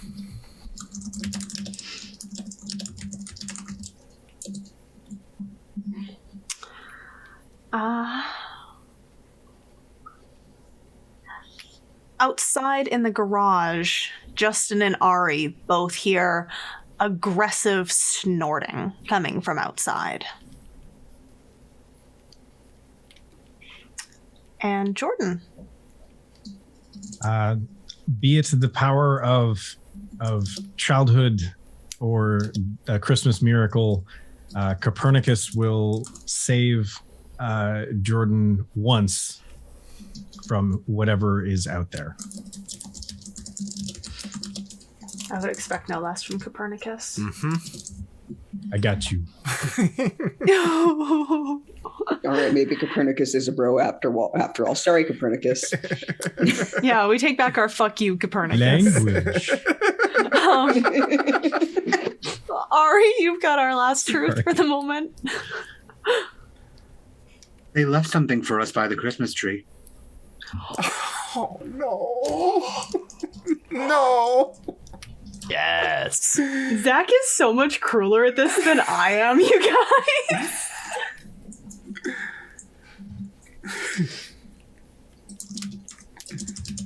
All right. Turtle screaming intensifies. Yeah. That's Right. spooky. All right, and for our final truth, and we we are are still married. Harry. Perfect. So we are going to pick up with Justin and Ari outside. You have not heard the commotion that's been going on inside, so you are unaware of this paint catastrophe that has just occurred on the stairs. Yep. But you are now hearing aggressive animalist snorting. So we've made it into the garage, and now we hear snorting outside. Yes. You guys have a lot of animals around here that No, we don't. You know that we don't. well, it's, that. Hey, Ari, what big fucking four-legged animals would be on the roof at night? I'm not even talking about fucking reindeer right now. I mean, if an animal escaped from the zoo, it could get up on the roof. But honestly, Okay, that's fair. I'm just gonna go with not an animal. What do you think it is then?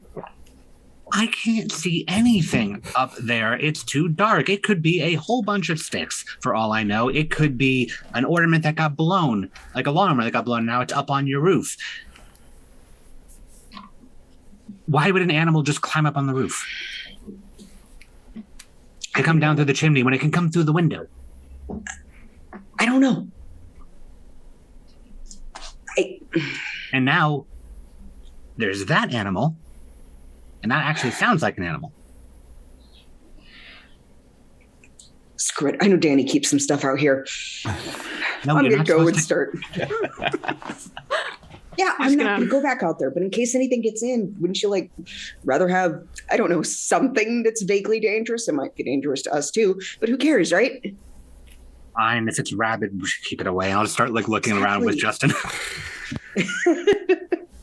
All right. Who would like to roll to look around for some of Danny's stuff? I'll roll. It was Justin's idea. Yeah. Yeah. Justin's idea, Justin's fault, Justin's roll. Fuck. What are we at? 6, I Yep. believe.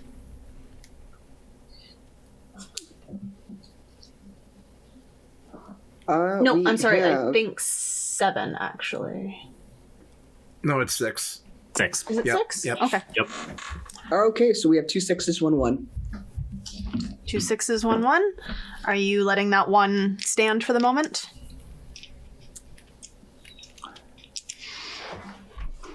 Yeah. Yep. Okay. Now I More get to roll interesting. against you. Now is when things get real fun. Mm-hmm. But not right now, because it's still your scene. That's horrifying. Okay. Collectively, we are going to look around and find some of Danny's crazy devices that he's made over the years and months. I'm not sure if Danny's player has any input on the crazy things that he would create May that I? we might find. Please do. There's a failed project that was meant to be a kind of like a radio antenna extender that ended up just being a cattle prod because he just hooked metal up to like the batteries. Not realizing that would just electrocute things. There is a remote control car that doesn't stop. It just keeps going faster. So you can just ram it into things. And there is several like half completed electronics projects. Plus there's probably also like a baseball bat. Just like when Derek played baseball for a while. I'm going for the cattle prod. I'm going to pick up the baseball bat, and I actually kind of want to try something. I just go, hey, Justin. Yeah. Is that Danny's race car that doesn't stop? Yes. Hey. Storyteller, about where outside, can we tell where the snorting is? Is it like near the door? Is it near the back? It was sort of near the back door, but it started moving alongside the garage. If it continues on its current path, it'll reach the big garage doors pretty quickly here. Okay. Hey, can you lift the front door up like just enough for the car to go through?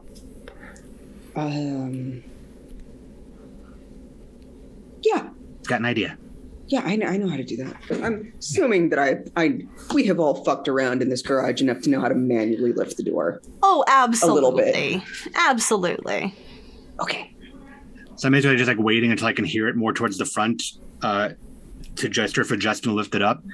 I'm putting like some sort of scrap fabric over the top of the car just to make it, a bit more flappy. And the moment that it lifts, I'm just going to turn the car on and just put it down and let it book it in a straight line away from us as like a distraction as they go chase this. All right. I'm going to need a roll for that, if you please. Because I'm convinced that this is a regular animal that will go chase prey. I can't get over this stupid teddy bear. 2 6s, no 1s. 2 6s, no 1s. Nice roll. It is my scene. Oh, right. no. My camera went out of focus. There we go. All right. No. All right, Saya, just let the car go when it's time. All right. So, Justin, you get the garage door open just enough for this car to go under. Yeah. All right. You get it turned on. You get it wound up. You duct tape a piece of fabric over the top of it so it's extra flappy, and it zooms forward right out under the door, and you hear a couple of what can now only be described as hooves tearing off after this thing, accompanied by the wonderfully jingly bells that appear to adorn them. Unfortunately, as you're holding this door, Justin, a large, skeletonized, what appears to be some kind of horse head, starts trying to stick its muzzle underneath this door. Oh. Jingling merrily the whole time, I might add.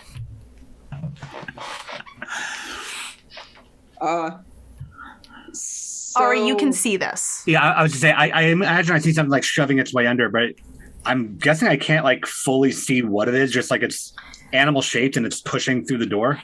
Yeah, it basically looks like the front few inches of like a horse muzzle, but blackened and skeleton.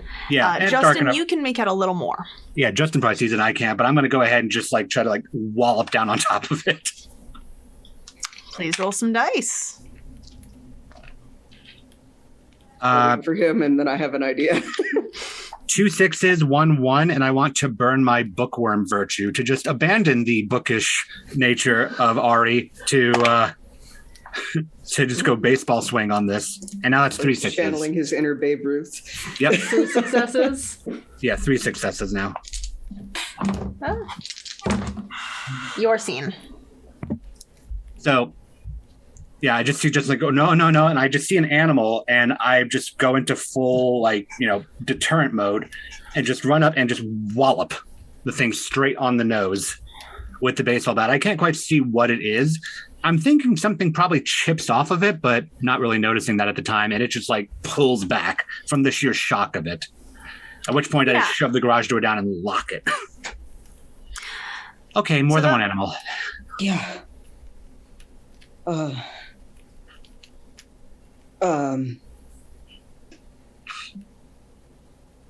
Did you see that? I saw a nose pushing under the door, and it was really big. Like maybe like a rabid deer. Deer aren't made of fucking bone. Not like just bare bone. I didn't see bare bone. Maybe it's been through the ringer because it's rabid. Okay, fair point. Whatever it is, it's outside, though. That's I know. I'm gonna look around because I know that probably heard something skitter off into the garage after Ari hit it. Yeah, you definitely heard something. Go ahead and roll to look for it. We're at 5, correct? Yes.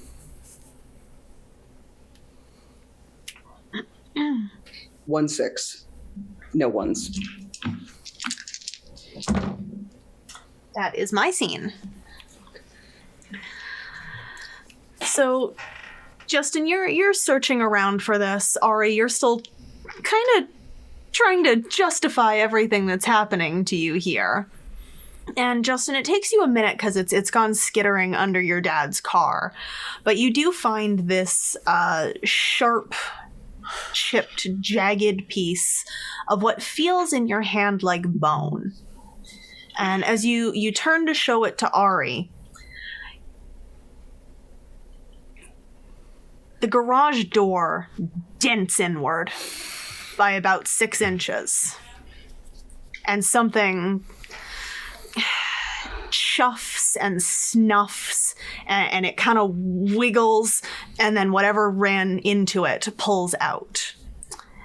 And you hear pause at the ground as it's about to launch itself again. I'll just back pedal towards Justin as it does that. Yeah. Okay. Okay. The moment it does that again, we need to go to the house. No, I Out the agree. back to the house, straight line. Okay. I'm gonna put whatever that I found in my pocket, pick up the kettle prod, and get ready to run. Rather get by the door, ready to throw it open as soon as we hear it go again. I'm just gonna grab like one of those like small little like terracotta pots like that you never potting just in my hand as like just to throw if need be. Ari's done well with the throwing so far. Yep. All right, so it does slam into the garage door again, denting it much, much further in. And just as you go to break for the door, you see the tips of what appears to be very, very sharp antlers puncture through this garage door. So who would like to make the roll to make it to the house? I can. Yeah, Ari, you please. do it.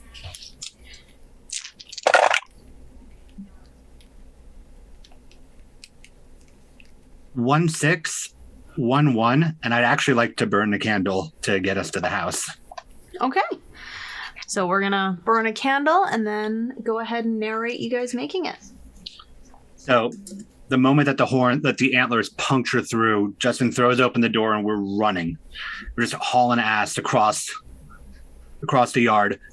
You can hear the horns like pull out of the garage, and you can hear like the snorting as it starts coming.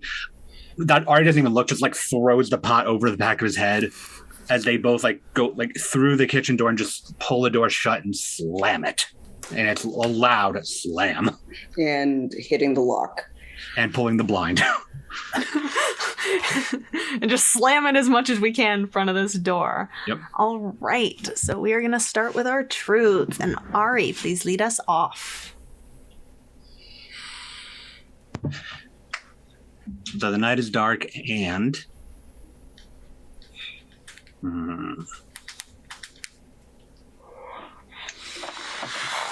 There's more than presents in its bag. It knows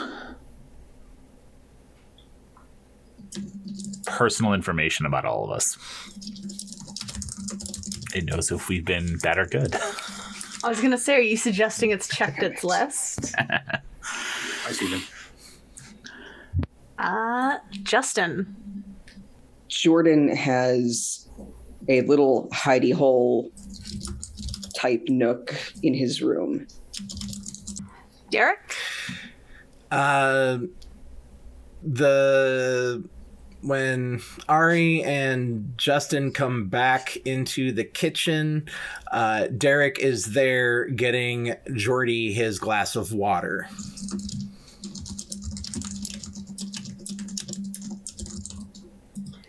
And I have final truth this time. Jordan was able to watch the whole garage fiasco from his window. Oh.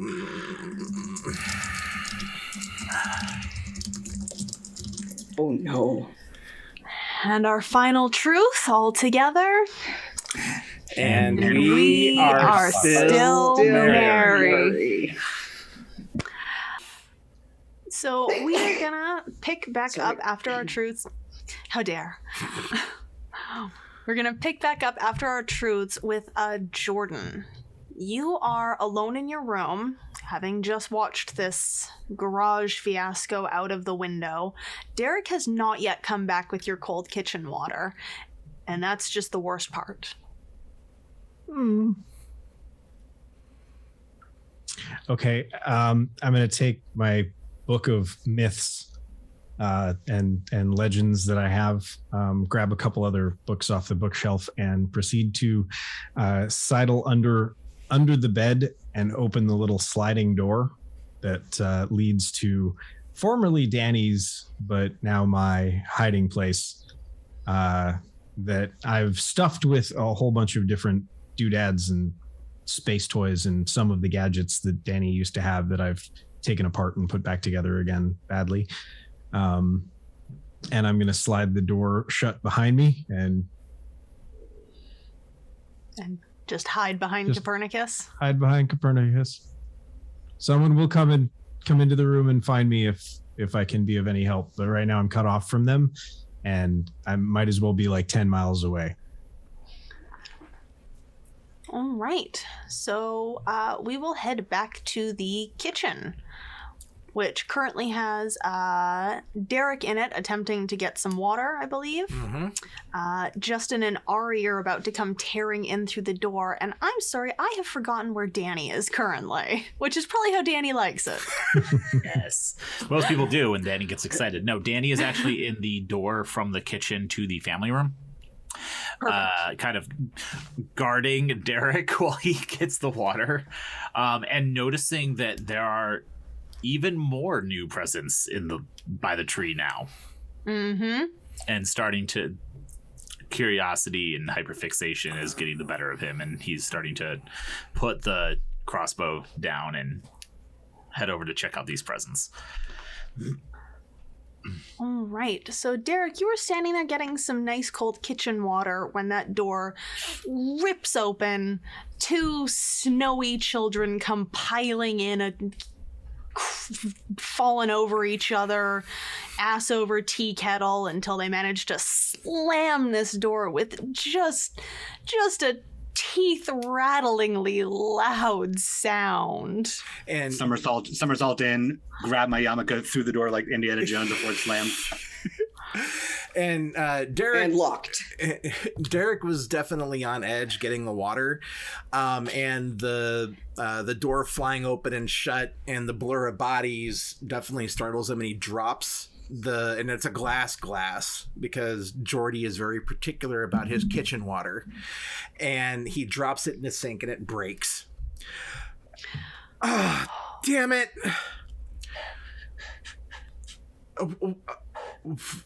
Did I hear what was going on out there, storyteller?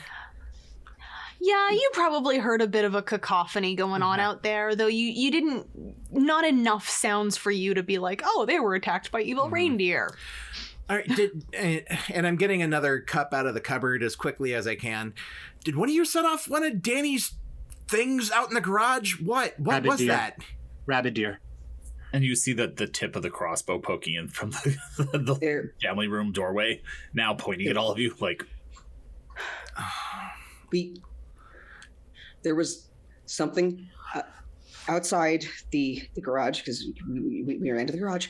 There was something outside there, and we tried to distract it away from us, and then it put its nose under the door, and then Ari hit it, and we closed the garage door, and then it started ramming the garage door. Oh God! Rabbit deer. Rabbit deer. I got evil deer. evil deer. I'm gonna reach into my pocket to take out whatever it was. I mean, the rabbit is not necessarily evil, but you can't help it. Okay, all right. Listen, I can't believe I'm doing this. Okay, all right. The three of you just hang tight. All right, I gotta go take care of Jordan. There's too many things going on, and I can't keep an eye on everybody at the same time and worry about what's going on outside and worry about Jordan and What about the shadow monster on the stairs? What shadow monster on the stairs? Get on the stairs. Processing one thing at a water. Jordy's water. I follow Danny while Derek is processing. And I'm now tuning out the kids. I'm now tuning out whatever's going on. I'm getting Jordan his glass of fucking water so I can get it up to his fucking room.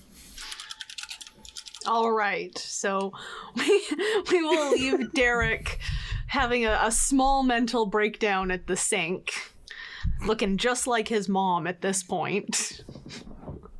Mm-hmm. Yep.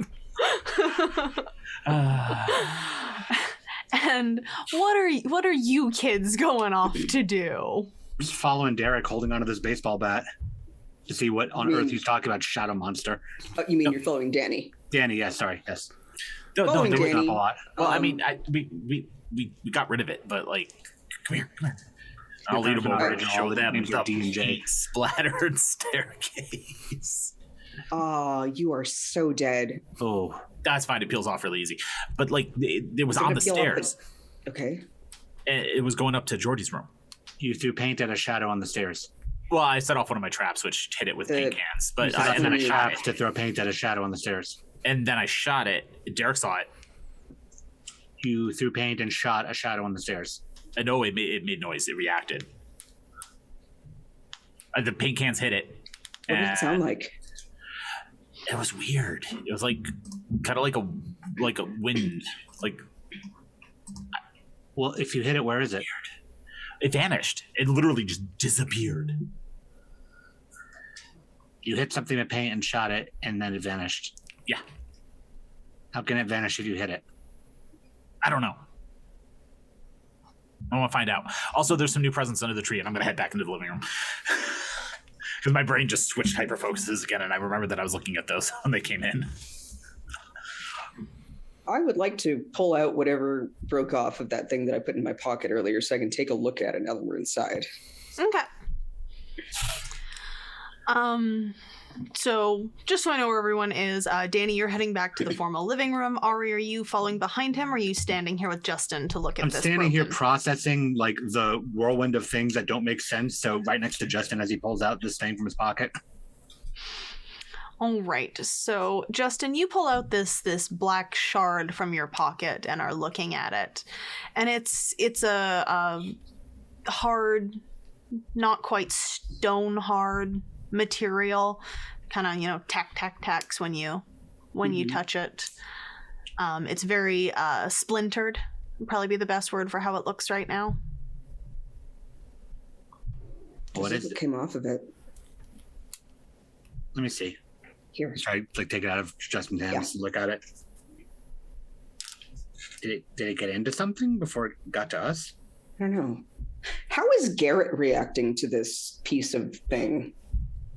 Garrett, as soon as you took it out, like snuffled back inside of your hoodie and is now cowering behind the back of your neck away from this. Okay, I have a ferret down my back. They do Okay. that. That's why they ferret. That's the name. Okay, it's okay, buddy. Does this? It's a hard, like stony kind of substance, but like, does it look like a piece of like rock, or does it look like a bone? Does it look like neither? It looks more like bone, but it's fully black. And when you try to scratch it, it doesn't come off like it's been burnt or charcoaled. It appears to be black, like no matter which way you turn it. I'll try to like rub it on the bat to see if anything comes off of it. No. Though it does kind of scrape into your bat. Okay. Either it got into something or it like lost some skin. Are bones black, Ari? Well, yeah, if it's been like exposed to like the cold, it can, get affected by stuff, right? Like, I see people like fingers all black and whatnot. Yeah, that's the actual like tissues though. That's not the bone. I mean, I don't walk around with exposed bone. I don't know what happens. Like if it's out and about, maybe like stuff happens to it. If it's just hanging out like that. I mean, bones like get bleached though and turn white. Yeah, in your body though, they don't just like Like it's not like when out they're in the sun. It's out in the night and in the cold. It's weird. Okay, that makes sense. Weirdly. So as you guys are standing at the bottom of the stairs having this this conversation, you hear a very gentle little it sounds like shuff shuff puff, shuff shuff puff coming towards the top of the stairs. Look up. So you look up and you see Jordan in his little footy pajamas sliding one foot forward, shuff, and then the other foot forward, shuff, and then dragging his teddy bear along behind him with a puff as he comes to the top of the stairs. Hey, Joy. Hey, Star Trek, you okay? Your assumption about bones is entirely incorrect. Okay, well, what do you think it is? You'll make fun of me Why would I make fun of you? because you always make fun of me. I mean, fine, but like, why would I make fun of you about this? Because I'm going to say that it's something from folklore. I hold up a folklore book. Okay, assuming I don't make fun of you, what is it from folklore? I'm not going to make fun of you. Coming down through the chimney doesn't make a whole lot of sense with the myth, but the deer head and the skeleton-ness kind of follows the myth of Mary Lude. What's that? It's a Welsh, I don't know, demon or something that shows up at your door and knocks, and you have to sing songs back and forth with it, and maybe give it liquor, or it will come in and kill you, or you have bad luck, depending. Okay. Assuming that's what it is, it did not knock on the door, and we did not get to sing to it. It just kind of attacked us like a rabid animal, and then Did it maybe knock earlier? I didn't hear anything knock earlier. I'm just humoring Jordan at this point. Is that the noise that we heard earlier from the roof? I don't know, maybe. Did it knock on the roof instead of the door? Roof was the door. I don't know how it works. And I hold out the book with the page open. I'll take a few steps up.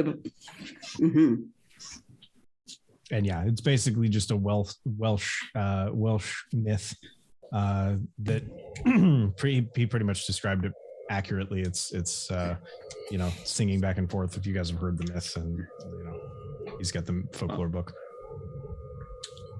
Okay, Jordy, I'm not going to make fun of you, but considering that we didn't get into any rap battles with skeletons, I don't think that's what this was. Danny sticks his head out from the other room. He's like, "Did you say you might want booze too?" Yeah.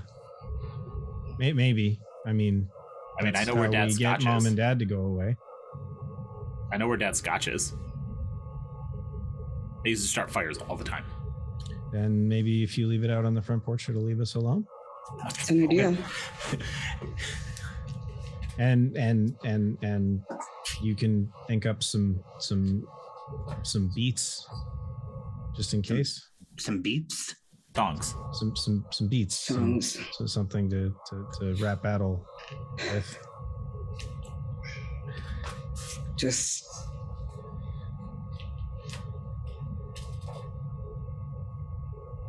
Sure. yeah, we can do that. Sure. Yeah. I saw it. Did you guys get a good look at it? What did you see? I don't know. How did you see it? Points up towards the room, which has a view from the window. You're looking out the window. Okay. Does this Marylude thing have antlers? Because we saw antlers. Yeah. Yeah, I kinda saw look- antlers when they kinda started to look come like through it. the fucking garage door. But the thing that came in through the chimney is different.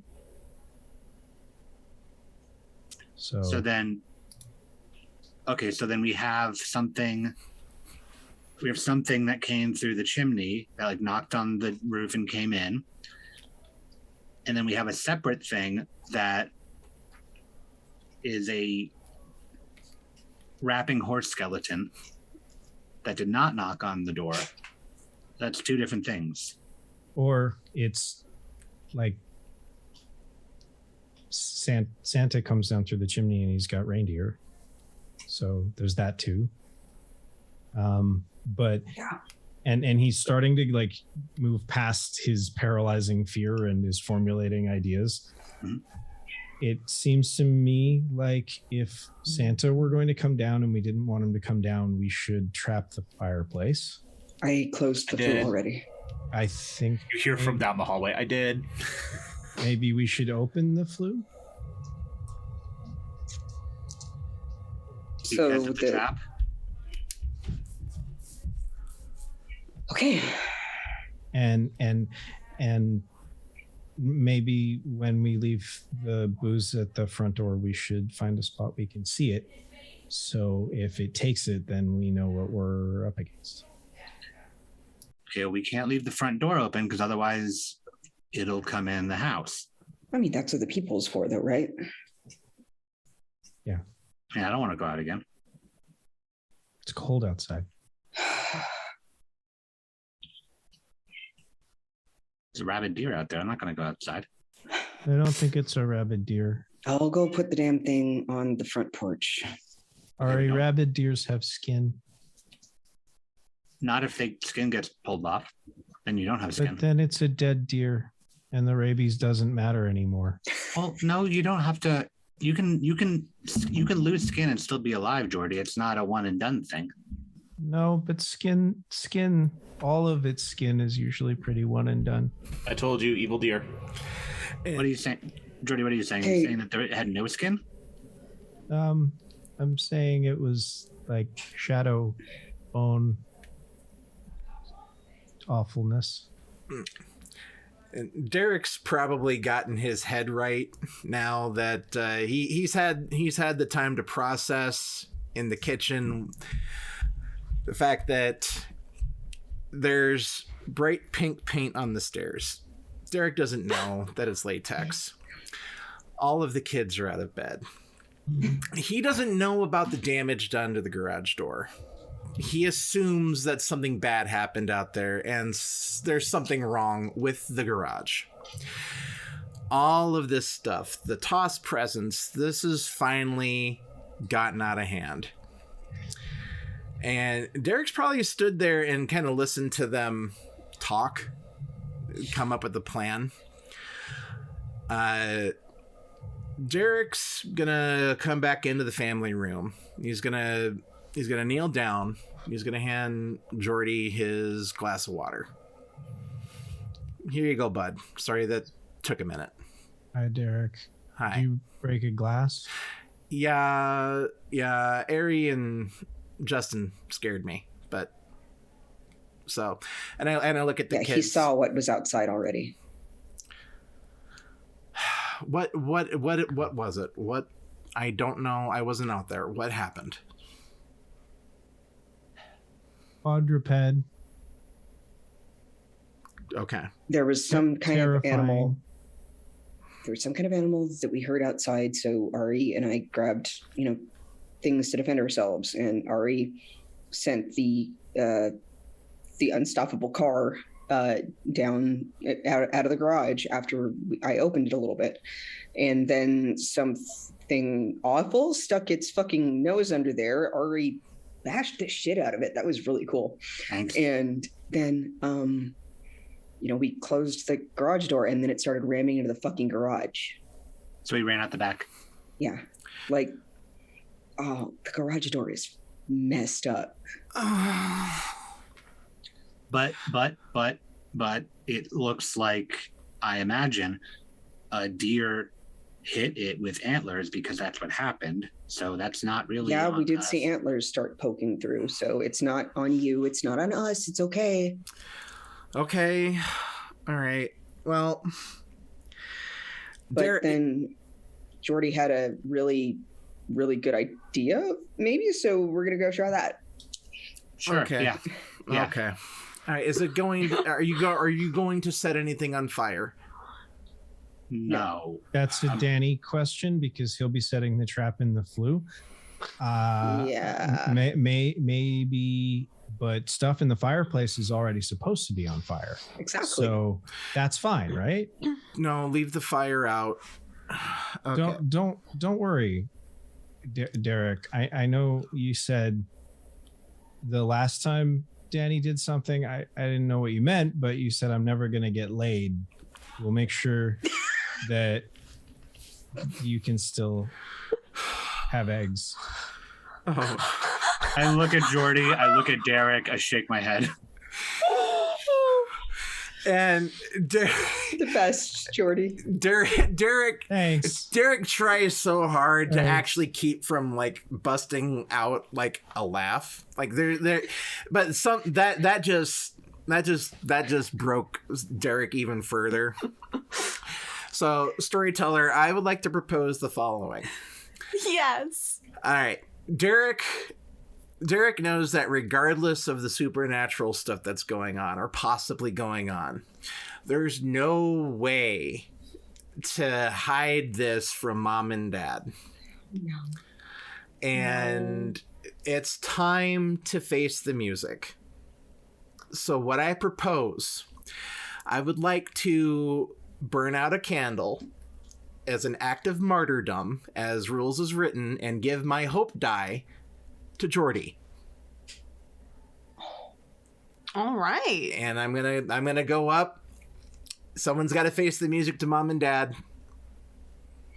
Because they're in over their heads. It's time to get the responsible adults involved. The truth was, yes, there was something vital to the story in the parents' room, and it's the adults. So I would like to. You can proceed with the rest of the candles, but Derek's gonna go face the music to mom and dad. Sounds good. So that, in terms of that martyrdom, that is basically going to remove you from play for the time Correct. that is Yep. remaining. Perfect. Yep. Perfect. All right. So why don't we go ahead and do that scene first? So you four are downstairs. You're going to go about whatever plan you guys come up with. Mm-hmm. Meanwhile, Derek, you are going to head upstairs to knock on your parents' door. Please go ahead and narrate the scene. I am happy to play your parents for you during it if you would like. Okay.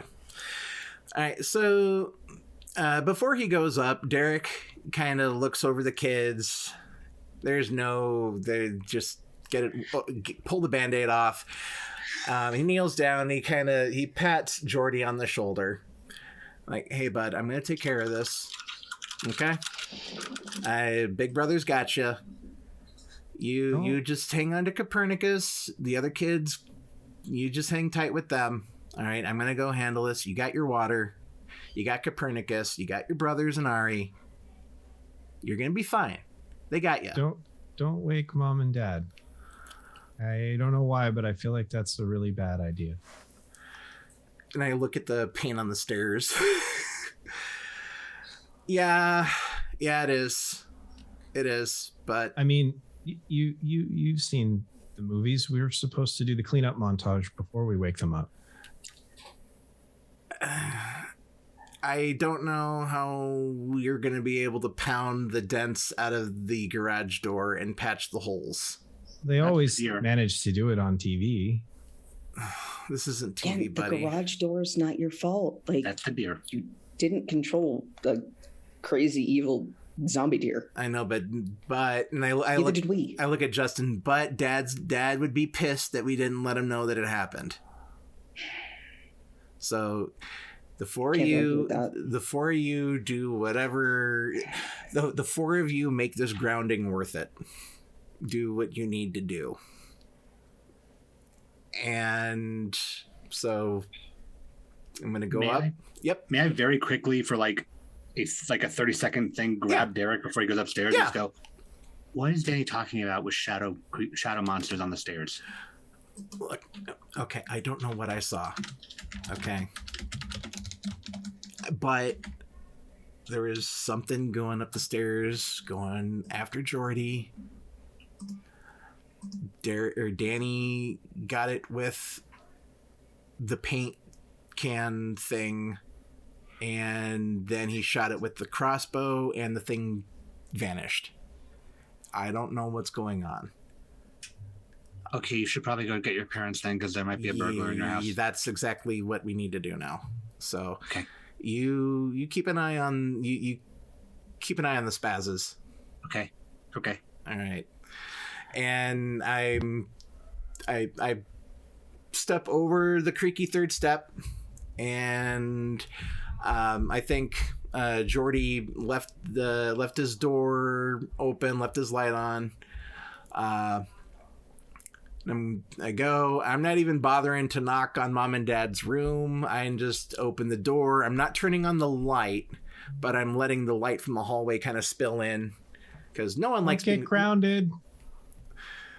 I'm not. I'm already in the room when I hear that. I'm like, we're past that. And I go and I start to stir. Go and start to stir Dad. And it's not Dad. It is not. Nope. Mm-hmm. Do you want to narrate out your ending? Yep. So in the half dark, Derek doesn't know that he assumes it's two shapes. It's mom and dad under the blankets. It's actually one big shape. And he goes and Dad, wake up. Stir, snort, snore. Dad. And then the blanket, the comforter flashes down, and all Derek can see is the white beard and the beady black eyes.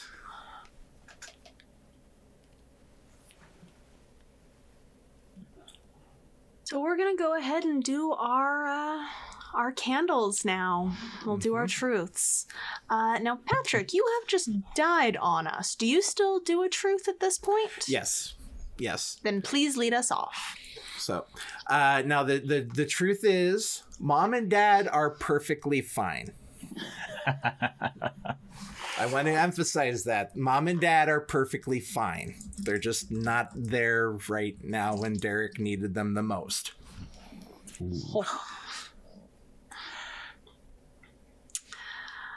I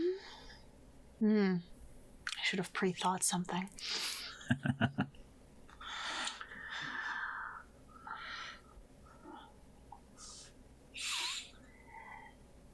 the fireplace flue is starting to jiggle and slide open. Jordan. In order to give us presents, it had to empty its sack.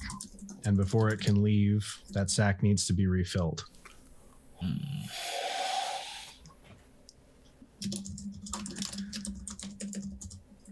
And Ari. To piggyback off of an earlier truth, the clock is just about to strike midnight. Boy. And our final truth for this evening, spoken only by those who are in fact still merry.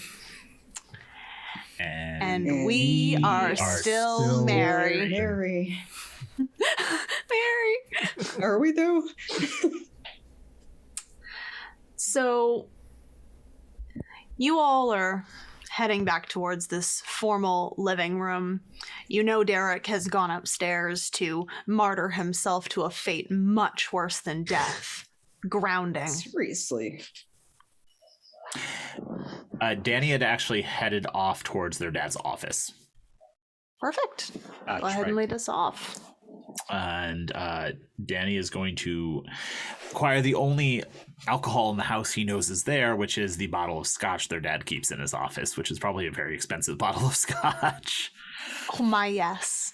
And he sneaks in to grab to put outside for whatever this creature is, like Jordy suggested.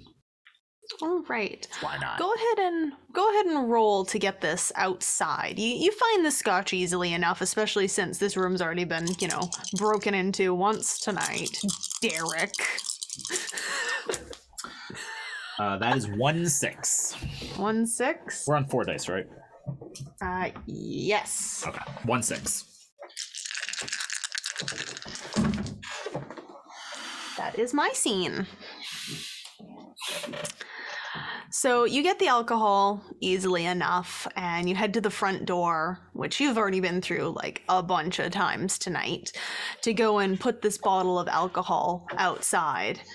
And as you open it, you hear the flue from the family room slam open behind you.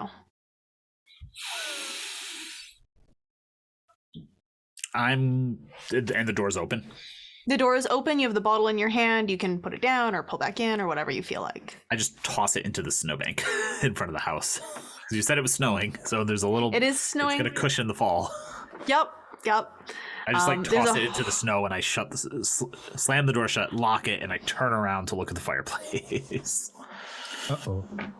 Oh boy. Sorry, give me 1 second. My headphones have died, as they always do. No. Oh no.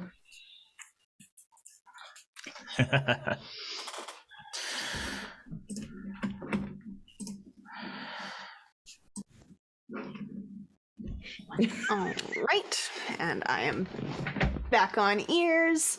So I heard everything pretty much. You toss it outside, toss it out, slam the door shut, lock it, and I turn around to the flue, reaching in to grab the remote from my pocket to set off the trap that I have in the fireplace if I need to. All right. Now, I believe, no worries. I believe the other three were still in the formal living room at this moment. Yep. So you all have seen this flue that Justin shut earlier with a bit of force, just kind of rattle, snap. Now, obviously, nothing is touching the flue on your end, which means something probably just forced it open. I'm going to just hands on the sides of the presents. I'm just shoving them away from the tree in front of the fireplace, trying to keep them as stacked up as I can. Just wall. A wall of presents. And I'm going to walk right up to the fireplace. Just kind of brandishing the big bear, my new friend, out in front of me. And just say, Christmas is supposed to, and Hanukkah is supposed to be happy. You're not supposed to be here. Please stop scaring us. And as you Yes, I show think- this, Oh no. I'm gonna Go get ahead. ready to grab Jordy. Like, don't go over there. so as you're shouting into a darkened fireplace, you can't see exactly where it's coming from. But that long black hand comes out of the darkness of the back of the fireplace and reaches towards Jordan. But instead, the nails dig into Copernicus's face and split 4 seams right up his little snoot. Oh no. Ah! Saved once. And I will push the button on the remote. And I set will off the drag trap of the Jordy away. fireplace. All right, I am going to have you roll for the trap, but please describe what the trap would do if it went off correctly. So this one was designed so that no one in the house would notice it, and it is a bit of wire, like snare wire, that loops into the rim of the fireplace so that on a pull, so that it will pull a snare on anything coming through the fireplace, and it's going to catch the hand. Nice. All right, go ahead and roll for that. And I have 1 6 and 1 1, and I am going to burn my virtue, my resourcefulness. Perfect. Enough said, and re-roll the 1 for a second 6. So I have 2 6s. All right. And I am going to burn the candle. Oh, all right. All right, so go ahead and narrate the success there. So what happens here, as the snare tightens on the hand that's coming through, it goes to pull back and it can't. And the snare snaps shut, holding it in place for them to pull Jordy away. And then we just hear a sickening ripping noise as the blackened arm falls into the fireplace as it rips free of the snare, ripping its own arm off. All right, and let's do our truths. We are going to start with Danny again. The new presence in the living room start to wake up.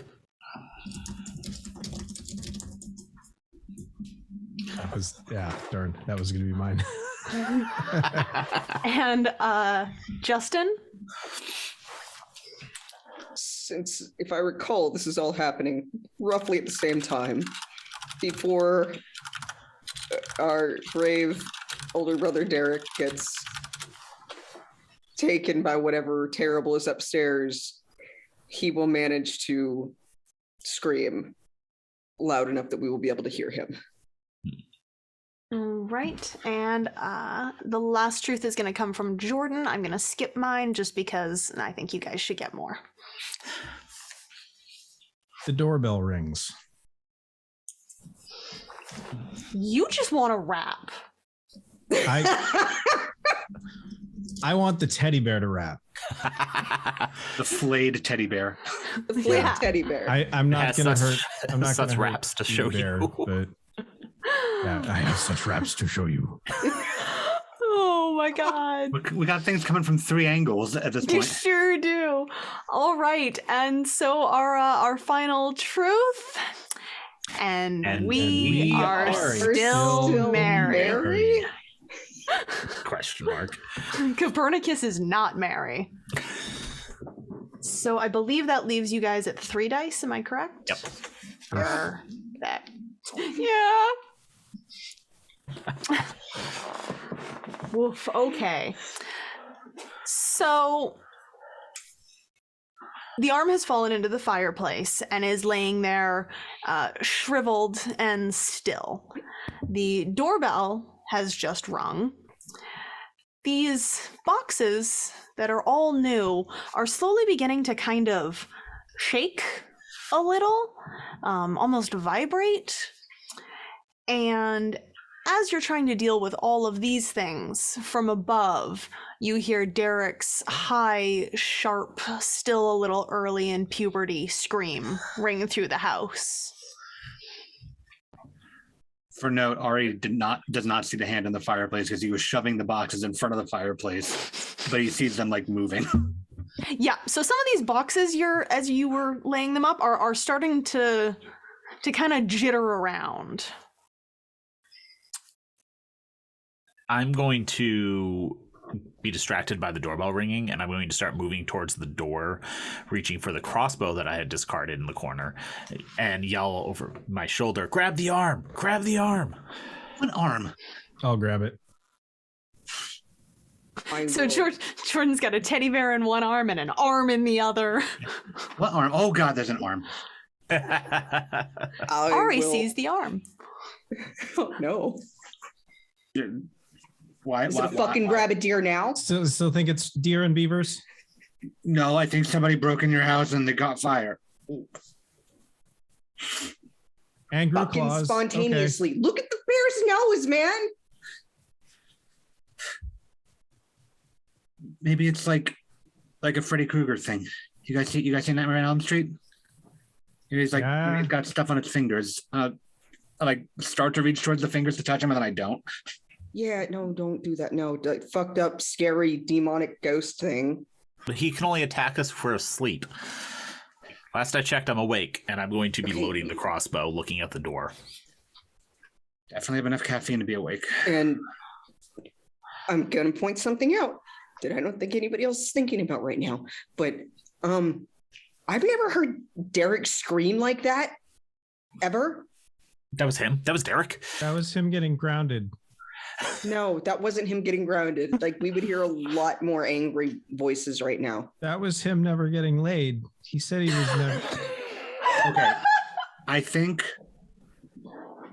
we need to focus on the concrete stuff, which is something is trying to come through there. Yeah. Something is ringing your doorbell, and something just happened upstairs. Okay. Let's see what's outside. Maybe we don't. And I'm like aiming. There's windows. Look through the window. I'm gonna go up to the front window and kind of like crouch down low with the hand. And I'm aiming the crossbow like at the window above him, so if something comes through it, I can shoot it. Yeah. And I'm gonna take the window or the hand and wave it in front of the window like, "Everything's fine. You should go away now." I'm gonna look to the people. Just because I'm so in love with it, please roll to see if that acting convinces whatever's at the door to go away. Merry Christmas, you filthy animal. Okay. How many dice do we have? 4? 3. No, you have an extra die. Yes, you have a hope die, and keep in mind your hope die. Make note of it because it succeeds on a 5 or a 6, not just a 6. A 5 or a 6. Okay. Make note of it. I'll just roll that one. Oh, okay. All right. That one was a 5. So 1. 2 and no 1s. 2 and no 1s. Which my turn. Yeah. It is solidly my scene. Oh no. Time to go away now. Everything's good here. So as you're waving this decrepit bone arm thing, you look through the window and you totally recognize Janet, the neighbor from next door who gives you the world's worst candy every time you see her. And you can see her knocking at the door and then looking over to where the garage must be and then knocking on the door some more. But as you watch, out of the darkness behind her, a black shape forms out of the nothingness. And it takes a second to sort of come together because the shape of it forms and then these long arms form and then the big white fluffy beard forms. What do you see? Bad Santa. What? And he comes up behind Janet, and you see him take this big black bag out and give it a and then he pulls it straight over her, and it just goes to the ground as if no one had ever been under it. And he turns around and he kind of seems to weigh the bag, and he looks directly in the window. And I take a photo of him. Flash on or off? Flash on or off? Off. Wait. Off? Yeah. Off, because it'll reflect off the glass of the window. All right. Go ahead and... I assume you're burning your moment to do that? Yes. Perfect. Then no This is such my roll moment. required. Actually, yeah, I guess you do need to roll for it either way. Yep. Go ahead and roll. Get my hope die. Yeah. And that is 2 6s. 2 6s. It is your scene. So yeah, I take the photo of Bad Santa, which allows me to reach my moment, and I'm like, we have proof now. I don't know what to do with that though. What? Get away from the window. And I start pulling Jordy away. What is going on? And I pull the Polaroid off and I start shaking. I will back away from having looked through the peephole like, oh, fuck. Oh, fuck. How do we deal with the myth that's too deep? We're too deep in a myth. It's Bad Santa. How do you defeat Bad Santa? We have to kill Santa. Guys, it's not Santa. And I look at the photo in my hands. The photo in your hands shows a skeletal black shape with a white beard holding a black sack. And I just hold it up and show him. And I was like, what the fuck is this? That looks like a guy wearing a beard. A guy? Outside. This looks like a guy? I show it to Justin. Well, it doesn't look like Santa. Isn't Santa supposed to be fat and happy and stuff? Not if bad he's a skeleton. Santa. It's a fat skeleton. It's still just a skeleton. You guys have a bad Santa as well as a good Santa? I didn't think so. Oh my god. This is why I'm Jewish. Can I join too?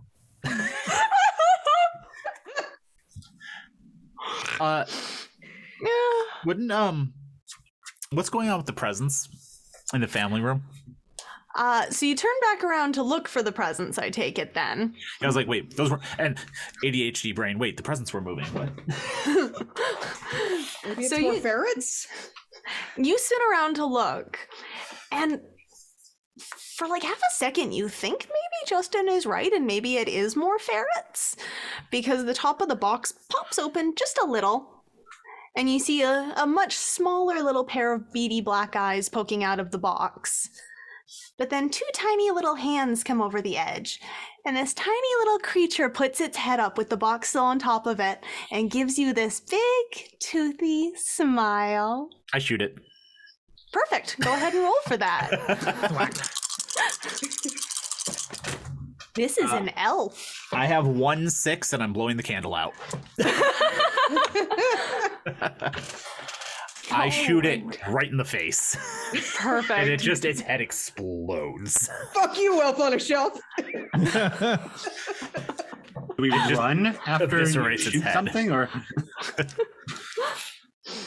All right. So that happens, and you guys are gonna make a break for the stairs at this point. Yeah. upstairs? All right. Sure.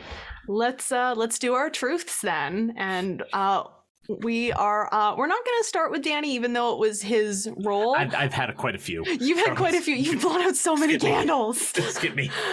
We're actually gonna go and start with Jordan, since you two have done the least truths. Okay. A number of the downstairs windows explode inward. When the elf on a shelf gets shot, it's just boom. All right, and Ari. As the clock strikes midnight, music fills the house. Maybe this will end in a rap battle. We're not gonna rap with evil skeleton Santa. Spoil sport. I mean, we might end up doing that, but All right, and for our final truth, and we are still married. Mary. Justin's Marys are my favorite. All right, so you guys are down to 2 dice at this point, except for those of you with Hope die. Team Hope die. So everyone makes a break for these stairs as the dulcet tunes of Santa Claus is coming to town fill the house. God. As we're going up the stairs, I say, go to Jordy's room. Go to Jordy's room. I have the fucking BB gun in mine. I trapped his door. You did? Why would you trap his? I don't care. Just go. Okay. Yep, just in the door. Yeah, we're going to Jordy's room. All right, everyone makes it to Jordy's room. You guys slam the door, I assume. Yeah, so I'm just like, we need to call the cops. And when we get inside Jordy's room, I pull like the toy chest away from the wall next to the door, and you can see the string from like Christmas lights running from the door frame, and I plug them in. Yeah, I know we need to call the cops, but the phone upstairs is out in the hallway or in Mom and Dad's room, and I don't want to go to Mom and Dad's room because whatever the hell happened to Derek. You have a crazy guy breaking into your house. We need to call the cops. Oh, fuck. Okay, fine. Unbooby trap the door really quick. No, where's your phone? Oh, wait. We don't have phones in our rooms. Yeah. Where's the nearest one? Our parents' In the hall. hallway. That's in the hallway or our parents' room. That's what I'm going to go for. No, fine, I'll do it. Okay, hold on. Don't touch the doorknob. Okay. You guys keep saying that it's spooky Santa. You're gonna call the cops and fine. say that it's Santa. Okay, hold on. Don't touch the doorknob. fine, Don't touch the doorknob. I'm not touching the doorknob. I unplug the string of lights. And I pick up a handful of tennis balls from the corner of the room. Okay. Hi. Phone is in the hallway. Is it a cordless phone? Is it a cord phone? Cordless. The one in the hallway is a cordless. Grab it, and then come right back then in. you're right around the rail. You can swing right into our room. Close the door. Yep. So out around the corner, grab the phone back in. Yeah. Yeah. Yep. Just hold on to the baseball bat. Got it. Okay. Reloading the crossbow shot. If you get into our room after that, get into the closet. The BB gun and some BBs are in there. Okay. Okay. It's better than nothing. Okay. All right, Ari, you making a break for it? Okay. The moment the door is untrapped, yeah, I'll be going out into the hall. And as he goes, I just start whipping tennis balls down the hall, yelling, "Covering fire!" And I'm running for the phone to try to prove to these kids that, there's no evil Santa Claus. There's nothing to be afraid of. For my moment. All right, go ahead and roll. Is this where the hope die comes in, or do I have to complete this first? You have to complete it first. Okay. Oh boy. That is 2 successes, 2 6s out of 2 dice. 2 6s, and your moment is burnt. And let's see.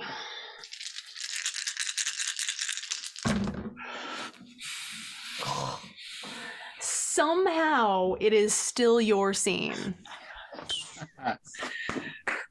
So I dodge the tennis balls that are coming around, just round the corner, trying to find the phone, because I never used the phone here, so I'm just scrambling looking for the phone. I finally see the phone, grab it,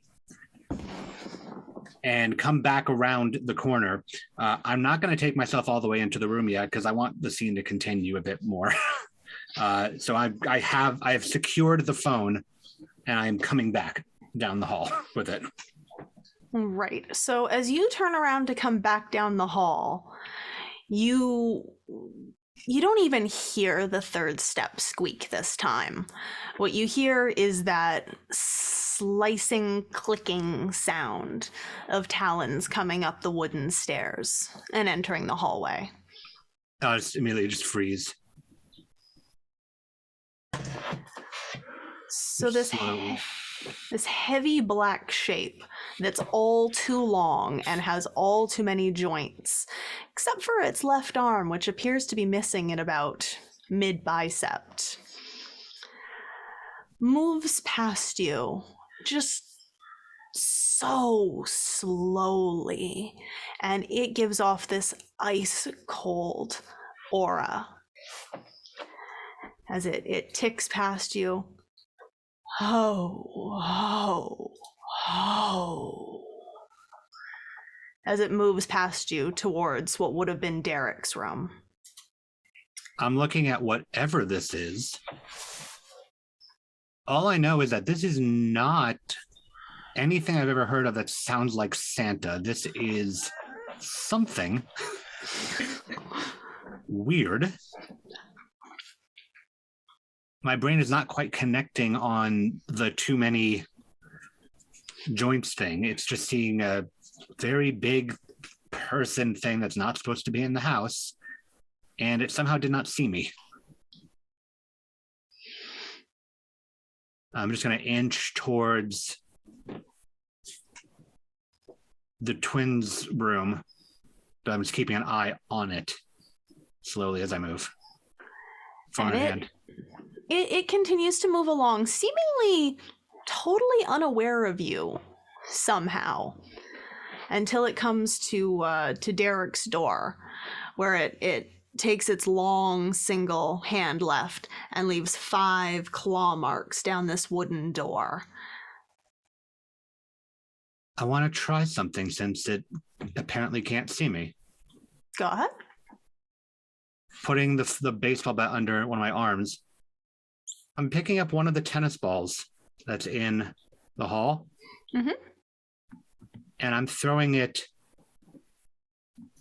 away, like down, like bang off of a wall in the opposite direction from the rooms, so to make a loud banging noise as it like ricochets off the walls. I'm not trying to hit it, trying to make it divert attention.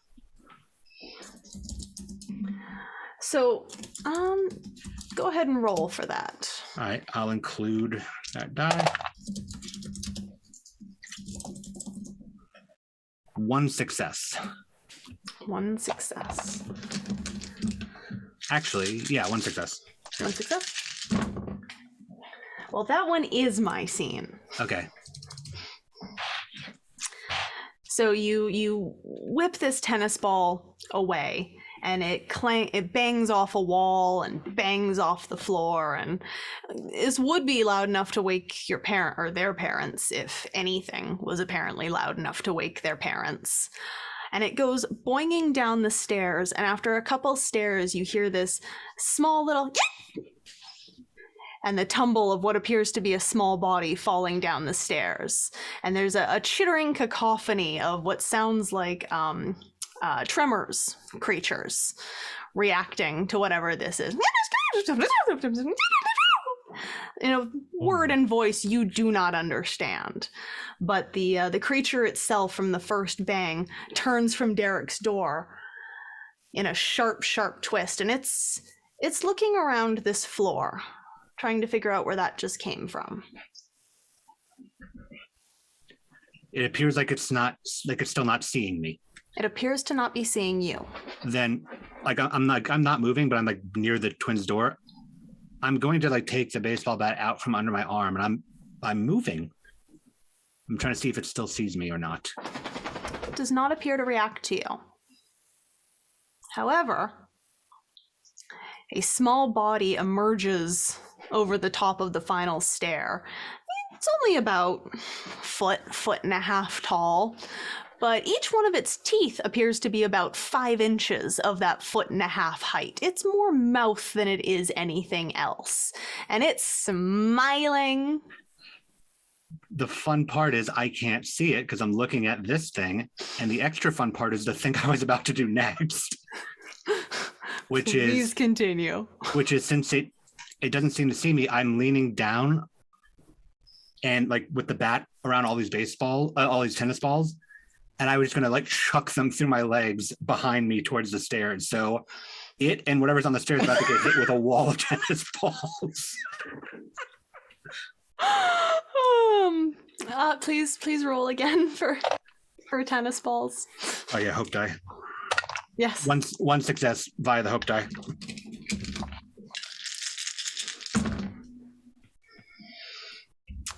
That is going to be my scene. Okay. Yeah, so staring at this thing, just throw the balls through my legs behind me to see if it like picks up on the noise, sees me, etc.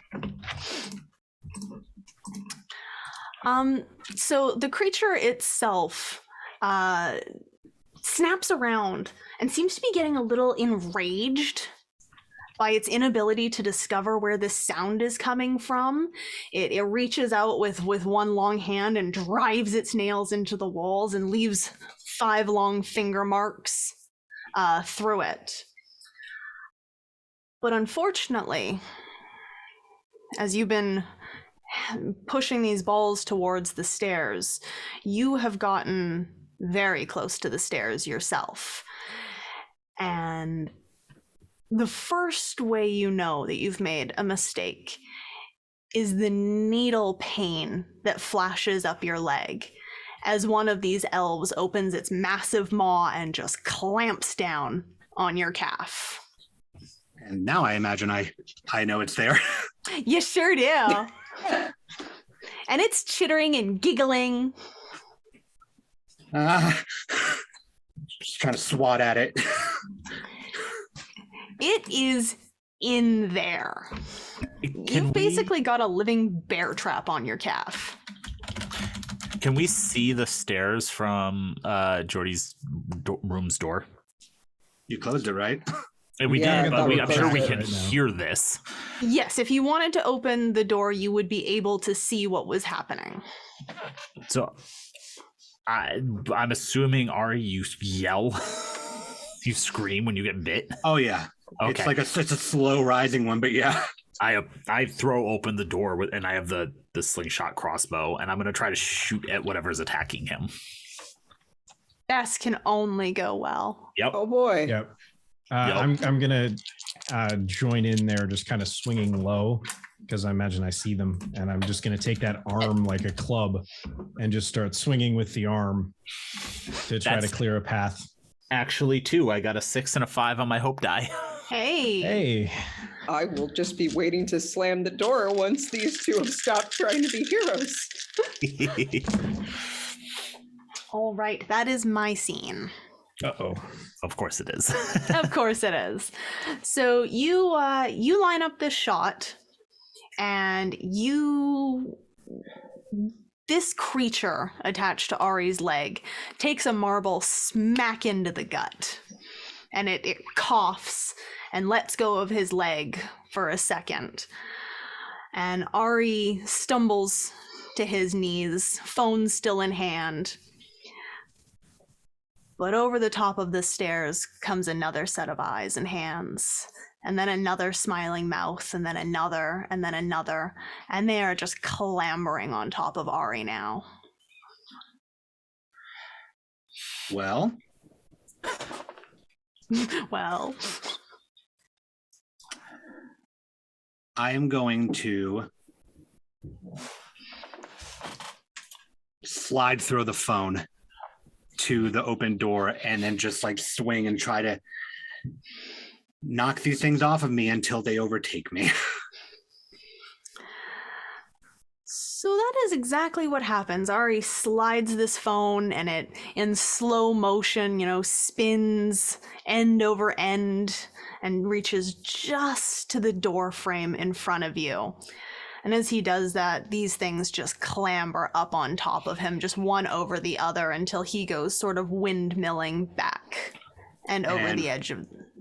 Yeah, right before I go over the edge, I think this is probably about, like, in this last minute, the second that Ari finally believes maybe it's a bit more than what's going on. This isn't a break-in. Yeah. And locks eyes with this thing on the other end of the hall. Now that he's covered in elves that came out of presents, maybe just maybe, this was a bit more than that.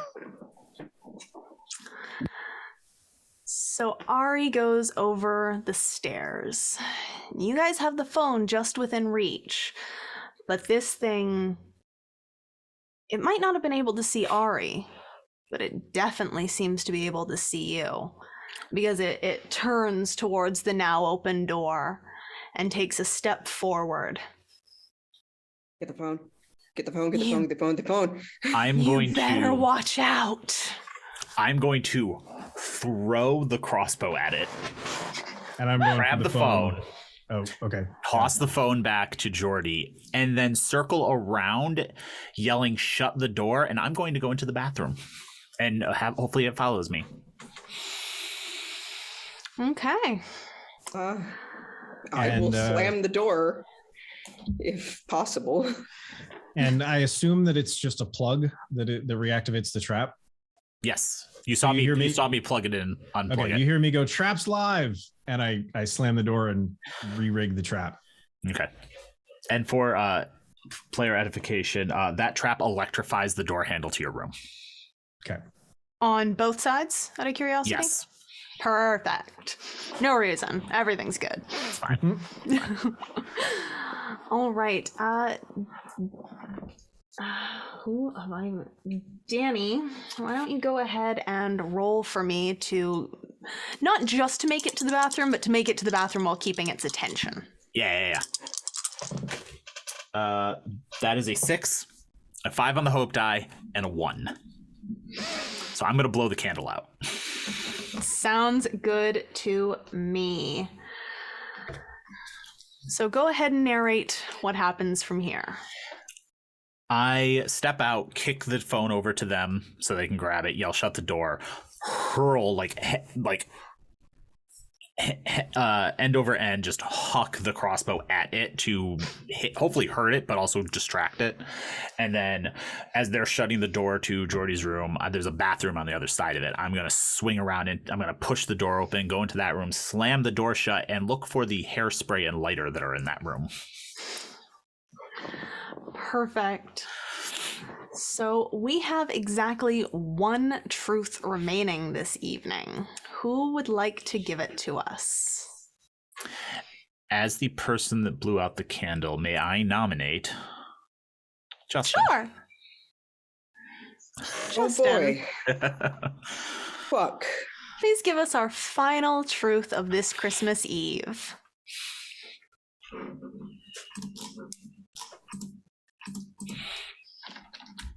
Oh God, why am I on the spot?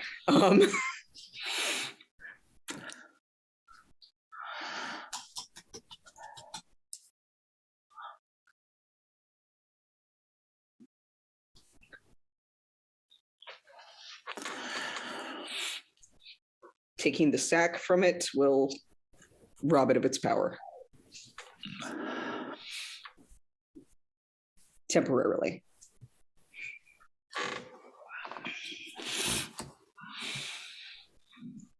All right. And with that, anything else? No, I love it. With that, we have our one truth for those of us who are still merry. And we are still merry. Merry.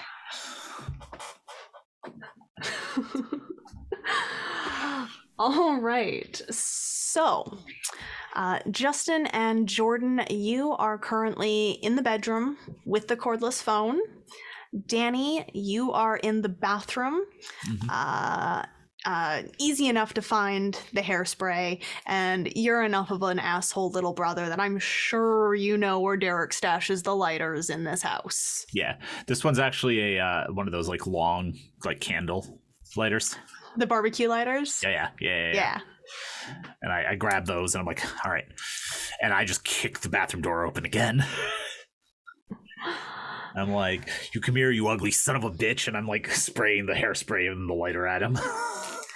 And this thing starts coming towards you, flanked by these smiling little elves. It's coming one step over the other. And I'm like spraying fire at it, yelling, "You leave my brothers alone, you fuck!" And as I'm approaching them and just... the elves probably, it's not doing hardly any enough, and the elves swarm my legs and start climbing me and biting at me. And once he reaches me, I get one good spray of fire like into his face and beard and hit the bag and catch it on fire, but he just swipes and sends me flying like over the banister down the stairs. And you hear a huge thump as I hit the wall on the other side, and another thump as I hit the first floor. And the elves turn and with their chittering follow Danny downstairs. This is free food.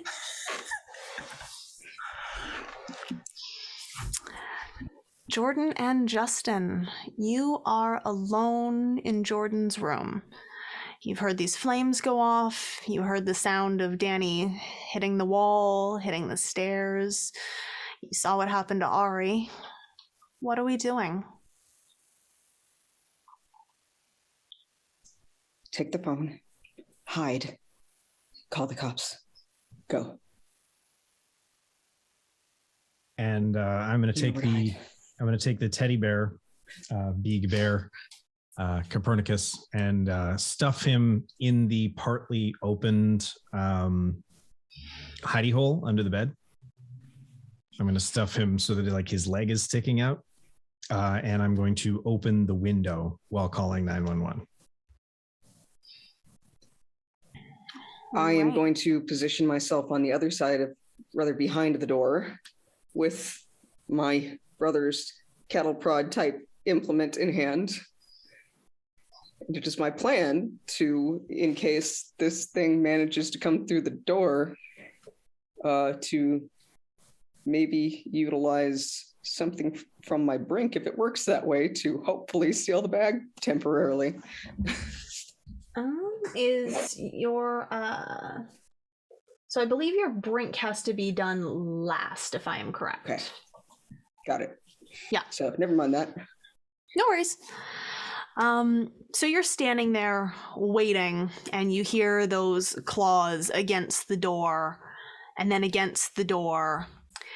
And the third one's a little different, because you hear the beginning of the claw sound, and then you see sparks come off the doorknob on the inside. And instead of the clawing sound, it's more of a clicking sound, as it's obvious its hand has touched this doorknob and is now rattling around as it was electrocuted. Thank you. Unfortunately, It's you do see the polite to doorknob knock. You see the doorknob blacken, and the sparks eventually shudder out. And then the scrape just starts up again. This door will not hold.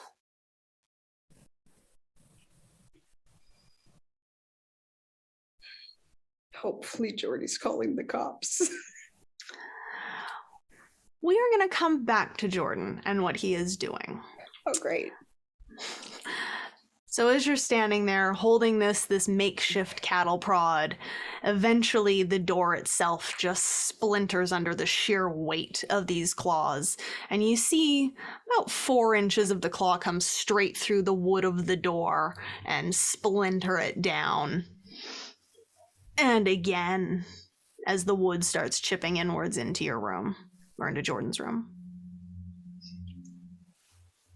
I'm going to very visibly, so that hopefully its eyes will be on me, run from where I am towards the closet. Essentially, I'm hoping to buy time for our baby brother. So you do so, you take a run, and you can't be sure that it's necessarily looking right at you, because you're just seeing it through these rips in the door now. Oh, I'll be noisy. Sorry, one sec. So you run towards the closet, and through the door you can hear it still singing along. You better not cry. As it takes another pound at the door. And it breaks through and enters the room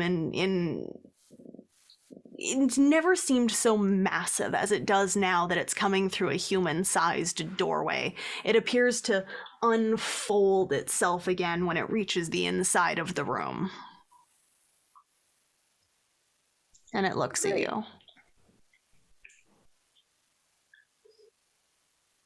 Fuck.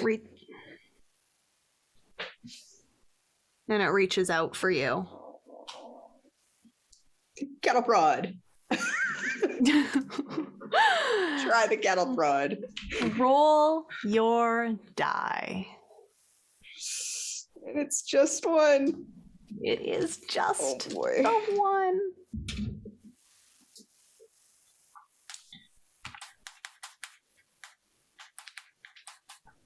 No success. Just Nope. no one. It's not a 1, but it's not a 6 either. So that is going to blow out our final candle. Bye, So everybody. you give it all you got with this cattle prod, but it's so thin and it's so big and it's so close to you. You can't even be sure if you really hit it or not.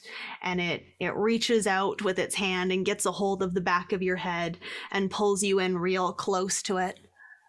Santa Claus is coming to town. Fuck. And he takes out his sack and he shakes it, and it goes over Justin and falls to the ground. Outside, Jordan has fallen to the snow. Ouch. So you take a tumble and you have the phone in your hand and you're doing your best to dial 911 with your cold, wet fingers. And as you come around to the front of the house, sitting in front of the front door is a beautifully wrapped little present.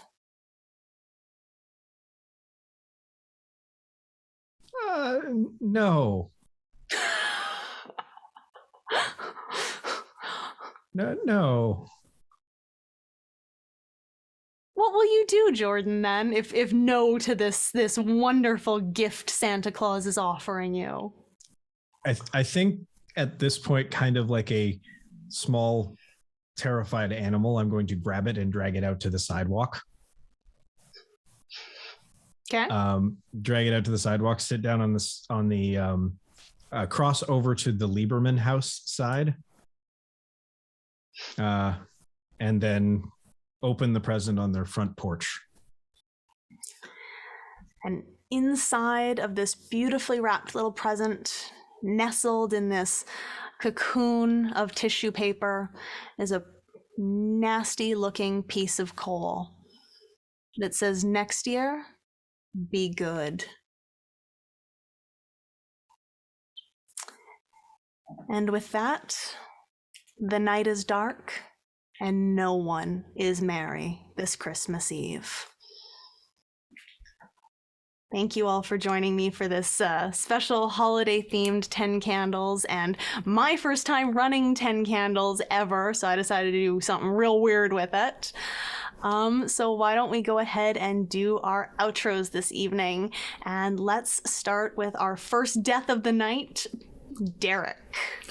Hi, Patrick Gill, creative director here at Martlet Games. You can see me all over the place, including here, obviously. But pop-up trivia, this is my first time playing 10 Candles. I've been a forever ST when it comes to 10 Candles. So thank you, Lex. This was amazing. I had a lot of fun. And the older brother had to be the first one out. That's just how it had to be. So next, I'm good. All right, and on to Justin. Hello, everybody. My name is Johnathan. I am the community manager for Jackalope Live Action Studios. You can see me on a number of different Twitch things in the past. You can see me on 2 seasons of Sinners and Saints over at TTRP Theater. You can see me on Skin Deep, which was also run by Lex. And you can find me as part of the team running the Exeter by Night TikTok LARP project. And I will also be running a live action version of Exeter by Night called Welcome to the Succubus Club at Midwinter Gaming Convention. Awesome. All right, and next we have got Danny, the ADHD troublemaker. Chaos Gremlin through and through. Oh, yeah. Which I don't normally play. That was fun. Hi, everyone. I'm Ian E. Muller. I am the founder of Gehenna Gaming. We do horror TTRPGs over there as well. Big fan of working with all of these wonderful folks through various projects that I've had the blessed opportunity to. First, thank you, Lex, for inviting me to play in this. And secondly, Gehenna Gaming's been a little bit quiet lately. We just finished our series finale for our Monster Hearts 2 actual play Gehenna Academy. But we have a lot of really cool stuff coming up in January. So make sure you keep an eye out for that. We have a bunch of series starting. So I'll be back soon. I promise. I recently had a child, so that happens sometimes. Congratulations, by the way. Yes. Thank you. I mean, congrats, but that's like no excuse. I'm so kidding. Let's move on to Ari, our skeptic of the evening. I am Zachary Vaudo, the omnipresent TTRPG streamer on a variety of channels, namely ATL by Night and Vancouver Adjacent by Night. I am in whatever is available at this moment. A lot of things are on pause right now, as previously mentioned, but I have games in mind for Gehenna Gaming. I have games in mind for Martlet Gaming. I've got games in mind for ATL. I've got games in mind and coming up on a variety of places. And if you just follow me on Twitter, you'll see what I'm up to when I'm up to it. And last but not least, our little baby of the evening, we have Jordan.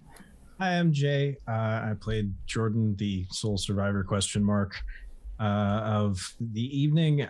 You can find me with Lex and Johnathan and Patrick on Skin Deep, which was a lot of fun, and also Terminal Black with Patrick as well.